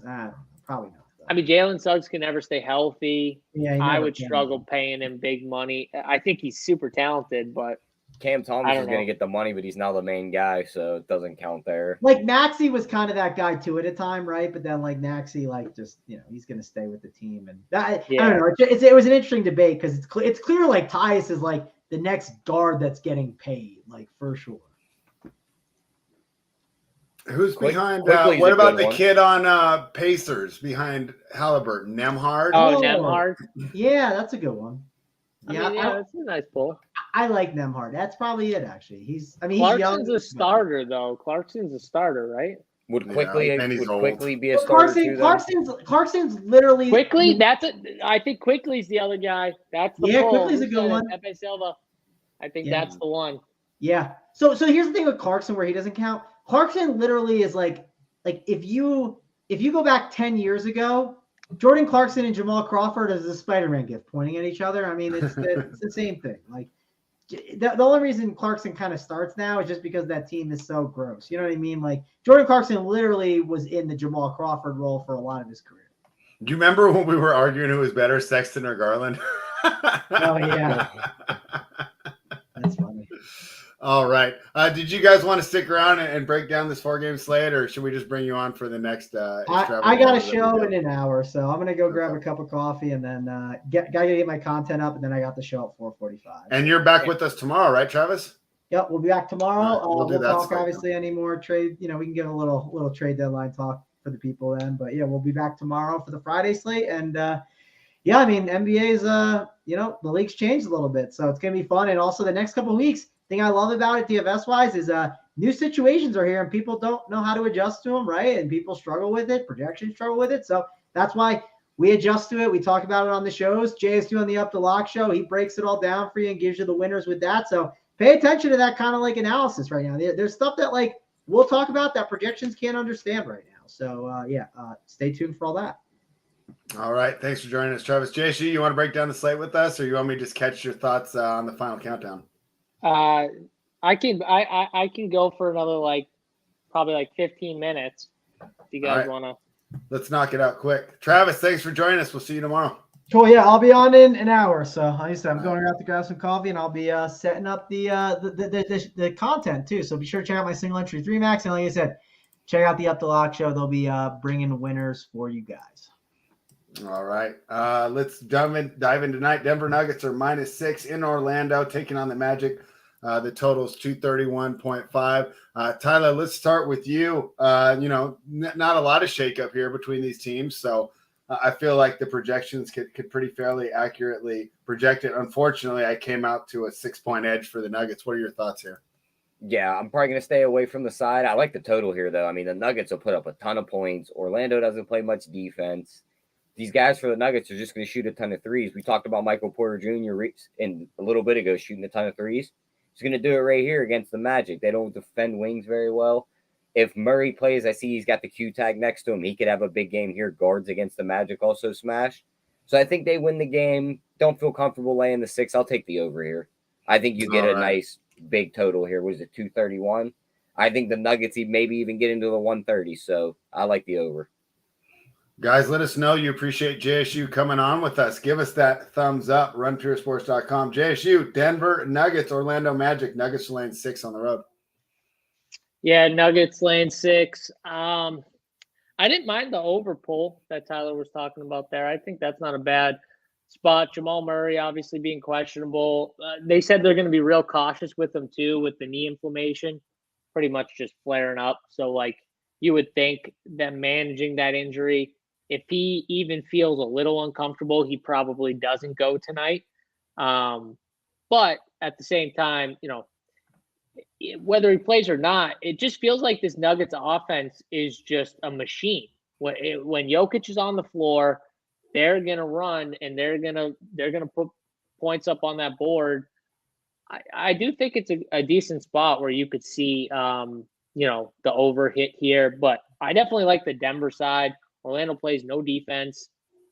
Denver's going to score easily. I'm definitely taking the Nuggets here, even on the road. I just think this is a spot where the Nuggets hang a huge number up on this Magic team. Is there enough value on tonight's slate for us to get up to Jokic? I mean, I know that's changing, but I think there will be. Okay. I haven't looked a ton at everyone who's out, but just thinking in my head, a lot of the Phoenix guys out, there's definitely going to be value. So okay. I do think it's a spot where stars and scrubs will probably make sense in DFS tonight. Does that mean we're not going to get any Orlando guys? Because again, ones I want are in the mid-range. The way I'm looking at it right now, Orlando guys probably aren't going to be priorities unless something weird happens and changes it up. It's a good spot though. You could pull an Orlando guy. If I did though, it'd be one. If you think about it, when Fultz, Cole Anthony, Jalen Sutton, when they're all healthy at the guard, it's kind of like a log jam. It's tough for a lot of these guys to get monster minutes. So that kind of stinks for DFS. You can make the case Wendell Carter Jr.'s price tag is a little cheap, but they're hanging him right around 30 minutes. So another thing, minutes upside. When you got Wagner, and Bol, you kind of don't have that minutes upside. And then they got Jonathan Isaac, who has been slowly ticking up, I think, right? I don't know if he's out he out for this game? What are they doing here with them? Yeah, let's see my basketball monster. I don't see him on the injury report at all. So he's in then, right? Yeah. Yeah, And that's he's my been guess. getting like, 10, 12 minutes. He got 12 minutes the last game. It just feels like when they're all getting just a little bit, even Bol getting like 15, it just kills others' upside when you're giving those guys just a little bit of run. Jalen Suggs getting like 20, 18. That's going to hurt Cole Anthony. That's going to hurt Fultz from getting 35, plus. So that's where Orlando, to me, is just kind of a stay away for the most part. But I do think, on this slate, it's a 4-game slate, but it's kind of a good 4-game slate because you can make the case that 2 of the 3 best studs in DFS in Jokic and Giannis on the slate, right? The only other guy I'd put in that boat is Luka. And then you got the Lakers guys, AD, LeBron. LeBron's, I'm sure, questionable tonight.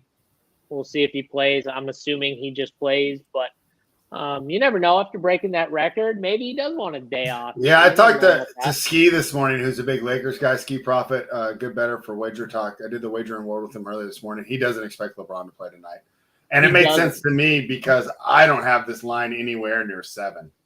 Well, that's the only thing I was looking at. I was like, the line. I was going to say that when we talked about it, but the line at 7. Yeah. It just feels weird, right? It feels like he's not going to. And like he just broke the record. He probably went out and partied that night. He's probably hanging out with his family the day before. All the new additions are supposed to play on Saturday too. He's going to take the day off and come in with all the new guys and try and build that chemistry right off the bat. Yeah, I could see it. I could definitely. That's another thing. If he sits, the Lakers are another team. They just traded away Toscano Anderson, Damian Jones, Thomas Bryant, Pat Beverly. If all those guys are out, I mean, it's got open minute. Westbrook too. It's opening minutes up for Schroeder, for maybe Reeves. He didn't really play that much the first game back. I'm sure he plays a little bit more. Lonnie Walker. All these guys are cheap, so. Yeah, so I can get Jokic in there. You should definitely be able to get Jokic in there, especially if you feel very strongly that LeBron sits.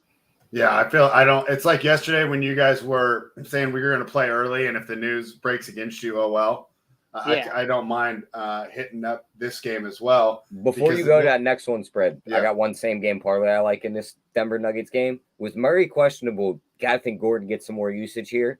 In his 4 games against the Magic in his career, average is 19 points. Revenge game. Travis would have points prop set at 17.5. You look at his recent games: 24, 15, 15, 18, 26, 11, 15, 28.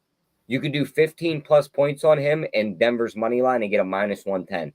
I'll do that rather than lay the points. I think he's good for 15 tonight, and he's maybe even gets more usage with Murray out. Yeah, that's a great call right there. Chicago Bulls plus 1.5 in Brooklyn taking on the Nets. Let me pull this up. So Mikal Bridges is not going to play. Cam Johnson's not going to play. But Spencer Dinwiddie and DFS will make their debut.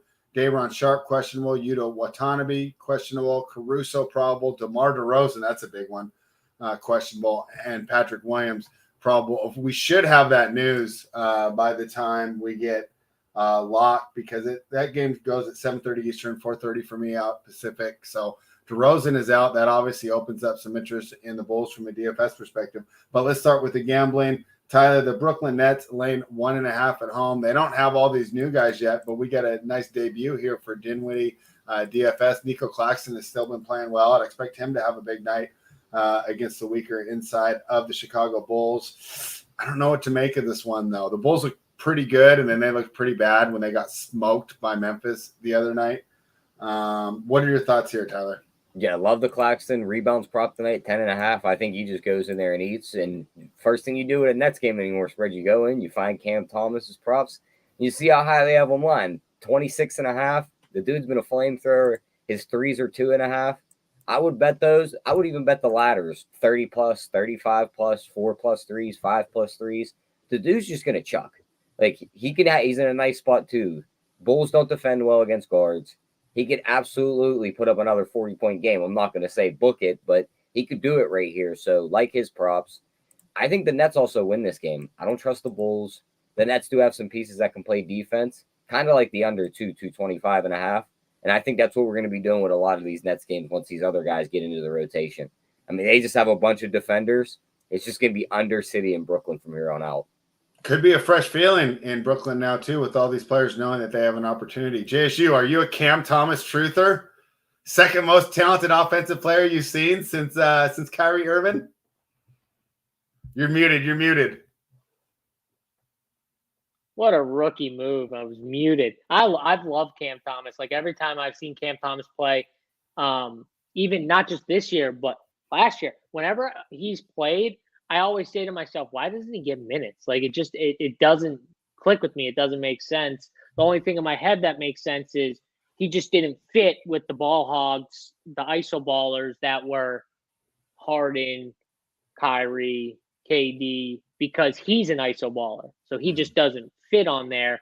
But man, he looks really talented. And offensively, he's always looked pretty good. I don't know if you guys have an argument against it, but whenever I've seen him play in minutes, he always kind of pops off offensively and looks like he's got something.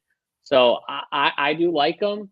I think that it's weird too. This line is at 2 right now. Like there's no respect for the Bulls. Are we assuming DeRozan may be out too? That's what that line tells me. That's what I'm thinking too. Also, I don't know if we know how to make a Nets line. For example, when I'm making these projections, I mean, the books are doing the same thing. How much information do we really have on this team, right? I mean, those are two big pieces that are going to be moving in with Dinwiddie and DFS. Yeah. We don't necessarily – seems good on paper. It might mesh. It might be awesome. It might be terrible. So it's tough to set this line. Yeah, and Claxton and Dinwiddie, didn't they play together a little bit before he got shipped? Yep. Yeah. They play a little bit, so they at least have a little chemistry. I want to see how Ben Simmons fits into Dinwiddie and Cam Thomas. How does he fit in with it's such a bro. I was listening to Dunked On, and Nate Duncan just starts like laughing hysterically because he's like, I forgot Ben Simmons is on the team, and he's just laughing for like 3 minutes straight. Like Danny LaRue has to carry the whole show because Duncan can't stop laughing on the fact that, and I was the same way. It's like I don't even factor him in with this new roster that they've constructed. I mean, just pay him to go home and play video games. That's what I'm saying. Just buy him out or do whatever. I don't know about that. Do something. Just get him out of there. He shouldn't even be in. He definitely shouldn't be starting that. 100% is for sure. It's not going to work with him and Claxton. And clearly, Claxton is really good. You don't want to. It's not going to work with him anywhere. You know what? I was high on him earlier, and it's time to just let go. It's never going to happen because you can't make a guy care. You know, and the simple fact is as talented as he is, if he wanted to roll on the floor, he could have found one. And spread, listen, they just traded for Cam Johnson, Dorian Finney-Smith, Mikal Bridges. So you can't even use he's a good defender, which he's not even that great of a defender anymore is the best part of this whole thing. I think defensively he's dropped off, and it's probably because just attitude-wise, he's just completely checked out, it looks like. From basketball, in my opinion, when I watch him, he's just completely checked out. Doesn't even want to shoot layups. He reminds me at UPS, you got guys that are about 3 years away from retirement, and they're literally just counting the days. I feel that it's him. He's like just counting the days till he's done. But now it's like, why do you need him? Why do you even need him in that starting line? Are you seriously gonna put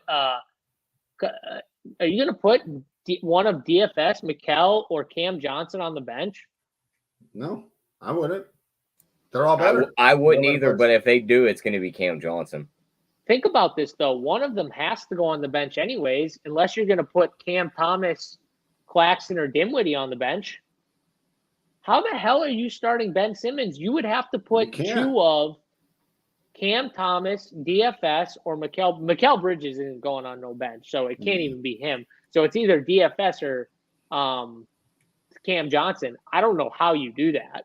I would bring Cam Johnson off the bench just because he's going to give me a little bit more shooting for my second unit. But you would need to bring two of them off the bench, spread. Yeah. Because Claxton, Cam Thomas, and Dinwiddie, we're all assuming those three stay as starters, right? Maybe Dinwiddie comes off the bench. Dinwiddie's the one where it could get a little weird. So you guys don't think they start Dinwiddie? Maybe you stagger Thomas and Dinwiddie. Yeah, maybe they. And then you always have a ball handler that can score. Well, so the way I thought of it was you start them both. You hook one early, right? Like at the 7-minute mark, you hook one. You bring them back in at the 2-minute mark. You hook the other one. Then you bring that guy back in at the 7-minute mark, right? Like something like or 8-minute mark or something. And then you play them together at the very end for like the last like 3 minutes. But if you're behind, if you're like ahead by 10 points, you don't even need to, and you just roll with one. You don't need to. And you. But I'm just saying that's where like the league's gone, kind of in ways where they like have two guards, one of them comes out, then they come back in for the other. I don't know. Either way, though, I just don't see where Ben Simmons fits in. He fits in Taiwan or Australia. Like, get him out of here. I can't find a spot where he fits in on any team. I'm so embarrassed. I have all those NBA rundowns from a year or two ago where I'm defending him and saying that like he's going to end up. He just needs the right situation. There is no right situation. I'm not embarrassed because I think I was mainly. You were the anti one. We used to argue about it. Yeah. All right. See, you got the Ja take, SGA over Ja, and I get the Ben Simmons thing. So I'll take it. Yeah, they call him Len Simmons because there's nothing but L's for me there. The Phoenix Suns. I will say though, someone said the Nets defense sucks. Wait until they get all these damn wing defenders. Yeah, they're going to be a hell of a defensive. They're going to be the new Raptors where they can beat everyone but the very best teams. The problem is I don't think these guys are together all skilled like all those Raptors. Like those Raptors dudes are so skilled, like offensively, they're so raw too. I think who they got, they're like outside of Mikal Bridges, I think they're as good as they're going to be. Like I think Mikal might have a little more to go for the ceiling. He's got a lot more to go. I think he could be really good. But I think everyone else is like where they are is where they're going to be, which is still good. Like Cam Johnson's a really good shooter and he plays defense. But he's a really good shooter. He gets hot. He seriously, he is a very, very good shooter that I don't think even people realize how good he is. He can get streaky hot. And then you got DFS, which I think he's kind of hit where he'll be, right? Like where he is where he'll be type guy. I don't think that's still starter level. He's still Did you guys see the picture of the press conference when they introduced him? Those Raptors guys spread their ceiling they still haven't touched, like most of those guys. Yeah. What were you saying, Tyler? Did you guys see the press conference when they introduced Dinwiddie and DFS? No. He ain't staying in Brooklyn long. He looked pissed. Who, DFS did? Yeah. He looked like he wanted nothing to do with that place. He was sitting on that at that table, and he's like, I can't believe that I got sent here for this guy. Well, isn't him and Luka like best friends? Yeah, I don't think he's happy about being there. I'll tell you right now, they ain't going to be happy when Kyrie leaves for Phoenix next year.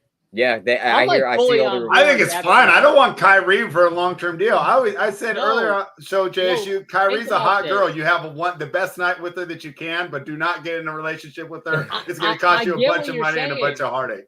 I get what you're saying, but what I'm saying is, bro, you just gave the front office permission, I'm talking Luka, to ship your best friend for Kyrie. Yeah. And then Kyrie's going to leave you next year and go to Phoenix, and you ship your best friend for him after a half a season. That's not going to feel great on anyone. Yeah, if KD's healthy in the next few weeks, though, mark your calendars. March 5th, those two teams match off on ABC. That'll be a fun one. Yeah, I hope he is healthy for that one. Let's talk a little more about Phoenix because they're +7 now in Atlanta tonight, and the total is 228.5. Who's playing in this one? So, Devin Booker's out. Who do you expect the starting lineup to be, JSU? Chris Paul, Ayton, Torrey Craig with I would probably say Damian Lee as the shooting guard because Shamet's still out, right? Yeah, Shamet's still out. And then they've done the Saric thing, but he's gone too. He's gone, yeah. So now it's either got to be Okogie or Wainwright are the only two other guys it could be. It's going to be one of them. Do they have a chance to keep with the Hawks team that made barely any moves? I mean, it's pretty much the same team. I feel like I can project the Hawks pretty would the Hawks give up just 5 second rounders at the deadline to go get Bay? I don't think they gave up a single player. And they're not even I working. mean, Bay's not going to play tonight, though, Yeah, right? so Like, I mean, my No, projection he's not should be playing, solid but- on one But end. you didn't mess up your rotations to get him. Right. Yeah. That's true. I would probably say that from a DFS side, when you look at Atlanta, I mean, they're mainly fully healthy. So Yeah, you're not playing them. I'm trying to figure out from a betting side, do I lay 7 here with the idea that Phoenix is just so decimated, or do you think it doesn't matter? You still have Chris Paul, you still have DeAndre Ayton. They're good I think enough. we just go right past this game spread. Okay. Like, that's do probably you the want to safest back? way to view it. Yeah, do you want to back a team +7 that just traded for a top 3 NBA player? All those guys' emotions are running high. They think it's championship or bust now because it basically is. Yeah, see, you're talking me into the +7. But Spread, you know what? I'm actually I was with Tyler for a sec. I'm on the +7. I think the +7's the route. I think Yeah. they hang in this game. I think that's fun. I see the route for it. I can see also the route where they're like, our main guys are coming back anyway. This game, Tyler, nothing. cook me up like one of those single game parlays with like Phoenix to win, DeAndre Ayton to get like a double, Chris Paul to get a double. Like get me one of those going. Fire me up. All right, here, I'll build you one now. I want to see what that gets me. So while he does that, if they win or even cover in this game, it's. I mean, how isn't it DeAndre Ayton or Chris Paul? yeah, DeAndre Ayton plays like a number 1 pick and not a number 5 pick or number 15 pick. So do we have interest in these Phoenix players? I think that we're fine, like just crossing out the Hawks, right? So yes, you have. Who are we looking for? The Phoenix players are playing. Look at this real quick. So, Ayton, Paul, Craig, Lee. Damian Lee, right? So those 4 guys, and then you got. I think they go Okogie or Wainwright. They could start Landell at the 4, I guess. I could see them doing something weird like that. But either way, a lot of their guys are bigs. So like the guard position, like Torrey Craig's going to play a lot of like 3 in this game. I could see it where they slide Landell 4, 8 and 5, bring Bismack in, play a little 5. So I think the guards like Damian Lee are going to be really hard to not play here because they're just in a Koji too. I think is another one you can just pull. They just need like those type of guards out on the wing, and so for me, Torrey Craig looks like he's going to be a really strong play, especially if you project win. Like if you project win or even cover, like if you're betting the 7, you should be playing Chris Paul. You should be playing at least one of Chris Paul or Ayton. And then you should be playing 1 or 2 of these value guys, is how I look at it. If you project blowout, then just play 1 or 2 of the value guys if you want and move on. okay. All right, Tyler, did you find that parlay? Yeah, the odds for that aren't as high as I thought they'd be. It's +425 on DraftKings for those 2 guys to both double and the Suns win. Well, that's not as high as I would have Yeah, thought. I thought we were going to get more. Yeah, than 10 to 1 for that. I figured we were getting at least 10-1. I think it's CP3's doubles -125, Ayton's is -200, and the money line's +215. Oh, Yeah. all right. Huh. I last think I game- like them more in DFS now. Milwaukee Bucks are -7 in LA taking on the Lakers, total 238.5. I don't think LeBron's going to play. Giannis is probable. He's probably going to play though, right? AD's probable. He's probably going to play, right? Brook Lopez probable. No Joe Ingles, no Bobby Portis, and Mo Bamba is still suspended even though he was traded. Start with you, Tyler. What are your thoughts here? My projections like the Lakers, but my projections have LeBron being in the game. If LeBron's out and Westbrook's no longer here to push the offense, even though he's not the best player anymore, who the hell's running the point guard for this team? Schrader? Yeah, I mean, they're not keeping up with this Bucks team tonight. I'm all over the Bucks. I think they smash them. This win margin by 11 plus +145. I like that. Let's see. I don't even know what would a halftime full-time be on this. So it's -155. Don't want to lay that. But definitely that win margin, I think they cover. I wish I'd have got in on it at the -5 when it was up earlier. Because, I mean, I just don't see how LA keeps up with the bodies they have tonight. I think the Bucks just kind of wipe them off the floor. What do you think, JSU? Is LA just mailing this one in and not too worried about it? I feel like Tyler is onto something here, where the Bucks could just kind of beat the brakes off the Lakers here. Lakers team, if LeBron's out. Now, if LeBron's in, it's a completely different. It would change kind of my take. I hope he plays, man. This is a standalone game. JSU, you're gonna have to talk to your wife tonight if LeBron doesn't play. I mean, I might have to. I don't know. I might find out what's on the DVR. Yeah. Oh God. I mean, I can't do that. Jeez. Better have something good on there. She'll be asleep. The only good thing is that now she's into her rotation, so she goes to sleep mad early because she got to be up early for work. But I think I feel blowout if LeBron is out, and in the line and everything, it kind of tells me that it might be leaning that way. So yeah, I would go the Bucks side here, but I don't know. Is this something where you feel confident, spread, that you're just going to bet it? Because you're a Bucks guy. You got to like the Bucks here. Yeah, I want to wait for that news, though. I would hate to lay 7 and then find out that he's playing. It is a nationally televised game, you know. But they're not going to win any bench minutes when he's on the bench. Like, even if they leave AD on the floor to try and stagger him, AD can't play point guard. I mean, are we not? Trader's not that bad. Does everyone forget how AD looked last game? Like, dejected on the bench? He did not look happy in that OKC game. I'll tell you right now, I mean, he just might be as unhappy as, I don't know, Russ was. Like, he might just be really unhappy. And he don't even get the lead. I think his main thing in that game was like, because he said it after in the post conference, he's like, we need to win games. I think that LeBron kind of rolled into the locker room that night and was like, hey, this is the record night. Like, this game is about the record. I'm getting it. We're not worried about the win. And AD's like, bro, we're 13th in the standings. What are we doing? And then all game, it's like you're just forcing your shot. And it's just like, all right, now you got it. Let's try and win the game. Oh, we didn't. What, like? Well, so how does AD feel when LeBron says, I need the night off tonight? How does he feel then? How does AD feel about that? Yeah, he's not going to be happy about that either. I don't know. I mean, I'm with spread, though. I wouldn't want to lay it and then be like, oh, crap, he's in. So, I mean, we can always wait if he's still out. I mean, the line to me is posted like he's out, right? So I can wait for the news, and I'm not costing myself any money. And see how we do on these earlier games. I think there's a lot of... Reggie Jackson is to be waived. So there you go. Do you guys see this package Toronto asked the Warriors for to get Anunoby? No, what was it? He said, give us Kuminga, give us more players, and picks. For OG? Yeah. He's not that good. That's a lot. I mean, that's like a Kyrie level trade. Yeah, that's a lot. That's more than Kyrie. I mean, come on. Hey, he's a good 3-and-D guy. How much better is OG than Mikal Bridges, really? How did Toronto not trade Fred VanVleet, by the way?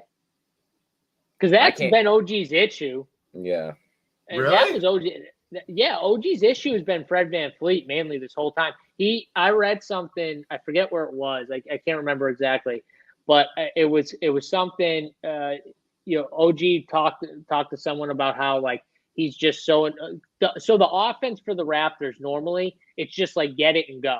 So whoever gets the ball, like they want you to just push it. That's normally the offense. But Fred VanVleet, and I've watched it, and you can see it when you watch him. Fred VanVleet's been like coming back to the ball constantly and demanding the ball and stuff. And OG's been pissed about how he's constantly coming back and demanding the ball and getting his and stuff like that. So OG hasn't liked that. And I forget who it was, but he was like, he said it to somebody. And then like a week later, they saw each other and he said to whether it was a reporter or someone, he's like, he's still friggin' doing it. Like he's still friggin'. So he like voiced it to the coaching staff, and maybe the coaching staff was like, sorry, dude, like nothing we can do for you. Like it's to be fair, Fred VanVleet's a much better shot creator than OG Anunoby. Oh, he's way better, but I'm just like he's been frustrated with VanVleet. Okay. That was the one trade I really wanted to see go down at the deadline was VanVleet end up a Clipper. I think that would have been a great pickup for the I wanted Clippers. to see him end up a Miami Heat. Either or would have been a great pickup. Yeah. Yep. Yeah, but he's pretty much gone at the end of the year, right? Because he's an expiring. Yeah. I mean, they're going to have to pay him a shitload of money if they want to keep him. And they already came out and said they're not paying him. So that's why I don't get why they didn't deal him. Because he wants like a Brunson level contract, right? Yep. Yeah, he wants paid again. He's probably as good as Brunson, isn't he? I mean, but he wants that money. Toronto's not giving him that money. He'll get it, though, I would think. Well, someone will pay him. Yeah. Yeah. So it's not like, Yeah, he's someone asking will for pay him. something. I want to go back to this. He's going off of the mark. I'm just saying, though, that's a lot of money, in general. So, yeah. This is from We the People. We got a great chat here. If you build that individually on DK, CP3 get 16 and 10, Ayton to get 20 and 10, and the Suns money line. Now you're at 10-1. So that's a good way to go to that. All right, there you go. So, JSU, this is like nostalgic for me, right? It's a Thursday. We broke down the card. Yeah. I appreciate you jumping on with us, man. And we'll try to work in these more as NFL winds down. So now that gives you more chance to crush the NBA. I'm not in the chat very often unless you talk about my guy Steph and compare him to Kyrie. Right, or you say that the Brock Lesnar could the Brock Lesnar one, because a lot of times I've been working at UPS in the afternoon, so I just have the phone in my pocket and I'm using my hands. I'll actually have to stop, let my area go to hell, because I'm like, Khabib is not beating Brock Lesnar. Always go with my guy Khabib. Never bet against him. But anyways, this was awesome to have you back on. Do you want to let everyone know? Of course, I plug the Final Countdown every day on the show, so people know you do that. What other content are you producing? I know that we're switching more to the playback, and I haven't been promoting that as much. You want to let everyone know what's going on in playback now?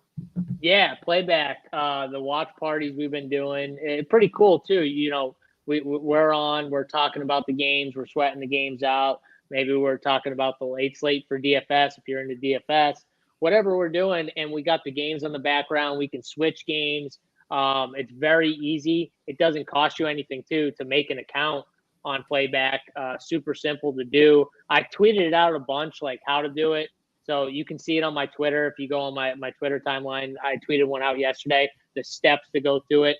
Just make your account, get into the Rump Your Sports watch party room, and you just hook your cable provider in. And, if they have that cable provider available, then you can watch the games with us and sweat with us. And stuff like that. So it's a really cool thing. I love it. And, live betting, all this stuff. We're going to do it with other sports too. So it's not just NBA. We're going to do it with other sports. Like when March Madness happens, I'm sure we'll do it with that. We'll do it with baseball, college sports in general. Football we can't do yet. That's not something they offer there. But all those other sports we have. So it's going to be something we do almost on a nightly basis. We'll be doing it going forward, probably starting next week, Monday through Friday. We were on last night. So, yeah, it's really cool. If you have any questions on it, too, you can always hit me up on Twitter, in the DMs and Discord. Hit me up. Ask me, if you have any questions on how to do it or how to get signed up. Really simple to do. We got to get in their spreads and get some live betting going with those guys. Yeah, we'll talk about that after the show. But you guys have heard me talk about the Final Countdown multiple times on this show. Of course, that's a premium show. So if you want, you need to become a member, rumpyoursports.com. If you're entering anything above 25 cents at DK, or you're betting anything more than $20, you're going to get your money's back just with the content that we're giving you. You can use the promo code SPREAD15 if you're a big Bucks guy. You can use Tyler15 if you're a big same game parlay. But whatever you do, doesn't matter which code you do. The important thing is that you become a member, join the movement with us. It just keeps getting better. I'll tell you what, JSU, right? I'm a big bettor, not the best DFS guy, but what did I do? I listened to the Final Countdown on Monday. I used your core. And if Giannis didn't get into foul trouble, I would have baked that 100K, bro. I was 20 points out of first. Really? And I'm watching Giannis take those. Oh, God. I took your core and I mixed it in with a little AP. And I'm sitting there and I'm like, bro, I'm 20 points out of first. All I need is Giannis to go off. And he only plays 28 minutes. That was painful. I still cashed this. Still got the $100 off it. And my secondary lineup cash too. So, even if you're like me and you're spending all day doing other things, you can just start going around 3:30 p.m. Pacific. 6:30 p.m. Eastern, and still cash and be profitable. It's the best value in sports betting entertainment right now. So thanks for having us on. Tyler, you got any words of wisdom before we get out of here? No, I mean, just it's going to be a fun NBA ride to the playoffs because now the West Coast is tightened up with all these teams. The East was already what it was. You had a couple moves, but we already knew that gauntlet that was. But it should be a fun last couple months in the NBA. Dude, the league is so much better than 5 years ago. 5 years ago, we just waited around for the Warriors to play the Cavs in June. This is so much better. There's so many timelines. There's so many options. You could sit here and argue 7 different teams right now who could win it all and give me good points about it. So yeah, it's gonna be a fun run. And I couldn't argue. And that's why when you start getting out this 10-1s and 20-1s, I can't say that's a bad bet. I mean, it's so much fun right now. I mean, the Lakers at whatever that was, 65-1 is just. I mean, that's going to be gone. But how do you feel about my LeBron MVP take? We started this at 350-1. When he was below like Donovan Mitchell, was like, this guy shouldn't be all the way down here. He's now 55-1, just hanging out behind Jaw, and all these additions are rolling in. If they become a top 4 seed, do they just default to him over Jokic because of voter fatigue? I was going to say, the good thing about that bet is there's no way they want to give it to Jokic a third time. I can't averaging 30 points, 9 rebounds, 7 assists. Like, they'll look at LeBron like, this is the last chance we got. He just broke the points record. Here's your MVP, guy. Man, if that happens, I mean, that'll be insane. But yeah, I could see it. I'm trying to think in my head, like, who do you give it over to? And Luka? I mean, Luka's been great. Embiid's the guy that worries me. Embiid? Man, the Philly teams. Embiid just, I love Embiid. He's a great player. But man, it's just when it gets time to win those last 8 minutes are rough. Man. Those last 8 minutes watching Embiid are rough, man. Watching the guy 7'3" dribble around when he had who'd you say was on last night? Grant Williams and Luke Cornet. Get down low, buddy. Oh my gosh. Grant Williams, I was happy. I took Boston minus 4.5. Fine with me. Sit up happy. There. I mean, Boston against Philly is a terrible matchup, by the way. Like, if you're a Philly fan, you do not. Who matches up good with Boston though? Milwaukee. It was even worse for the old Nets. Milwaukee's the only team. Yeah. I don't see any team in the East that matches up good with them. No, I mean, I watched last night and they had their bench out there competing with Philadelphia, who's been playing fantastic basketball. I said, this is the best team in the NBA. It must be nice to let all these other teams give away their draft for the next 5 years and just say, like, we don't need to do one thing. And you know what's egregious? I heard someone who gets to talk on national TV say that Jason Tatum was maybe a top 10 player in the NBA. I'm like, what? Jason Tatum's a what? Jason Tatum, one, he's a top 5 player in the NBA. Who is you putting it ahead of him? Like Ja? Like, you got to be kidding me. Like, it was the most egregious take I heard on a live national show. I was like, how are you allowed on ESPN or? Well, a lot of those national shows, they don't even watch. That's my thing is like, you don't even realize what you're saying when you're saying it. I don't even know how that can be scripted though. If someone's writing that down for you even, which I think a lot of these guys, someone just gives them like almost a script, but like. Maybe it's just to get us to talk about it. I mean, that doesn't even make sense. Maybe. I like, how is he not a top 5 player? Once he put Trae Young ahead of Tatum, I'm like, you got to be kidding me. And I wasn't big on Tatum earlier, and I had to just say, this guy is so good. He just continues to get better. He's the opposite of Ben Simmons. Every single year, his game is better. Every single offseason, he's come back with a new wrinkle, a new way to score. He's excellent defensively. Now he's rebounding. I mean. He's so good. Like, he's so friggin' good. Yeah. And if they didn't run into the Warriors basically just doing that, whatever, the Pokemon where they get all their power at the same time, he'd be an NBA champion right now. You know. What are you going to do? The Warriors they beat them. And it was just, they weren't even that good. It was just they all came together at the right time, right? They just caught fire at the right time, though, spread. That happens in the playoffs. It happens in a lot of different sports, too. Teams just catch fire. They come out of nowhere and just they click. And that's what Golden State did. They just started clicking at the right time. Yeah, I wonder if Phoenix is going to do that this year. I could see that before we round it up, it's going to be a couple days, JSU. Which side you on, KC or Philly?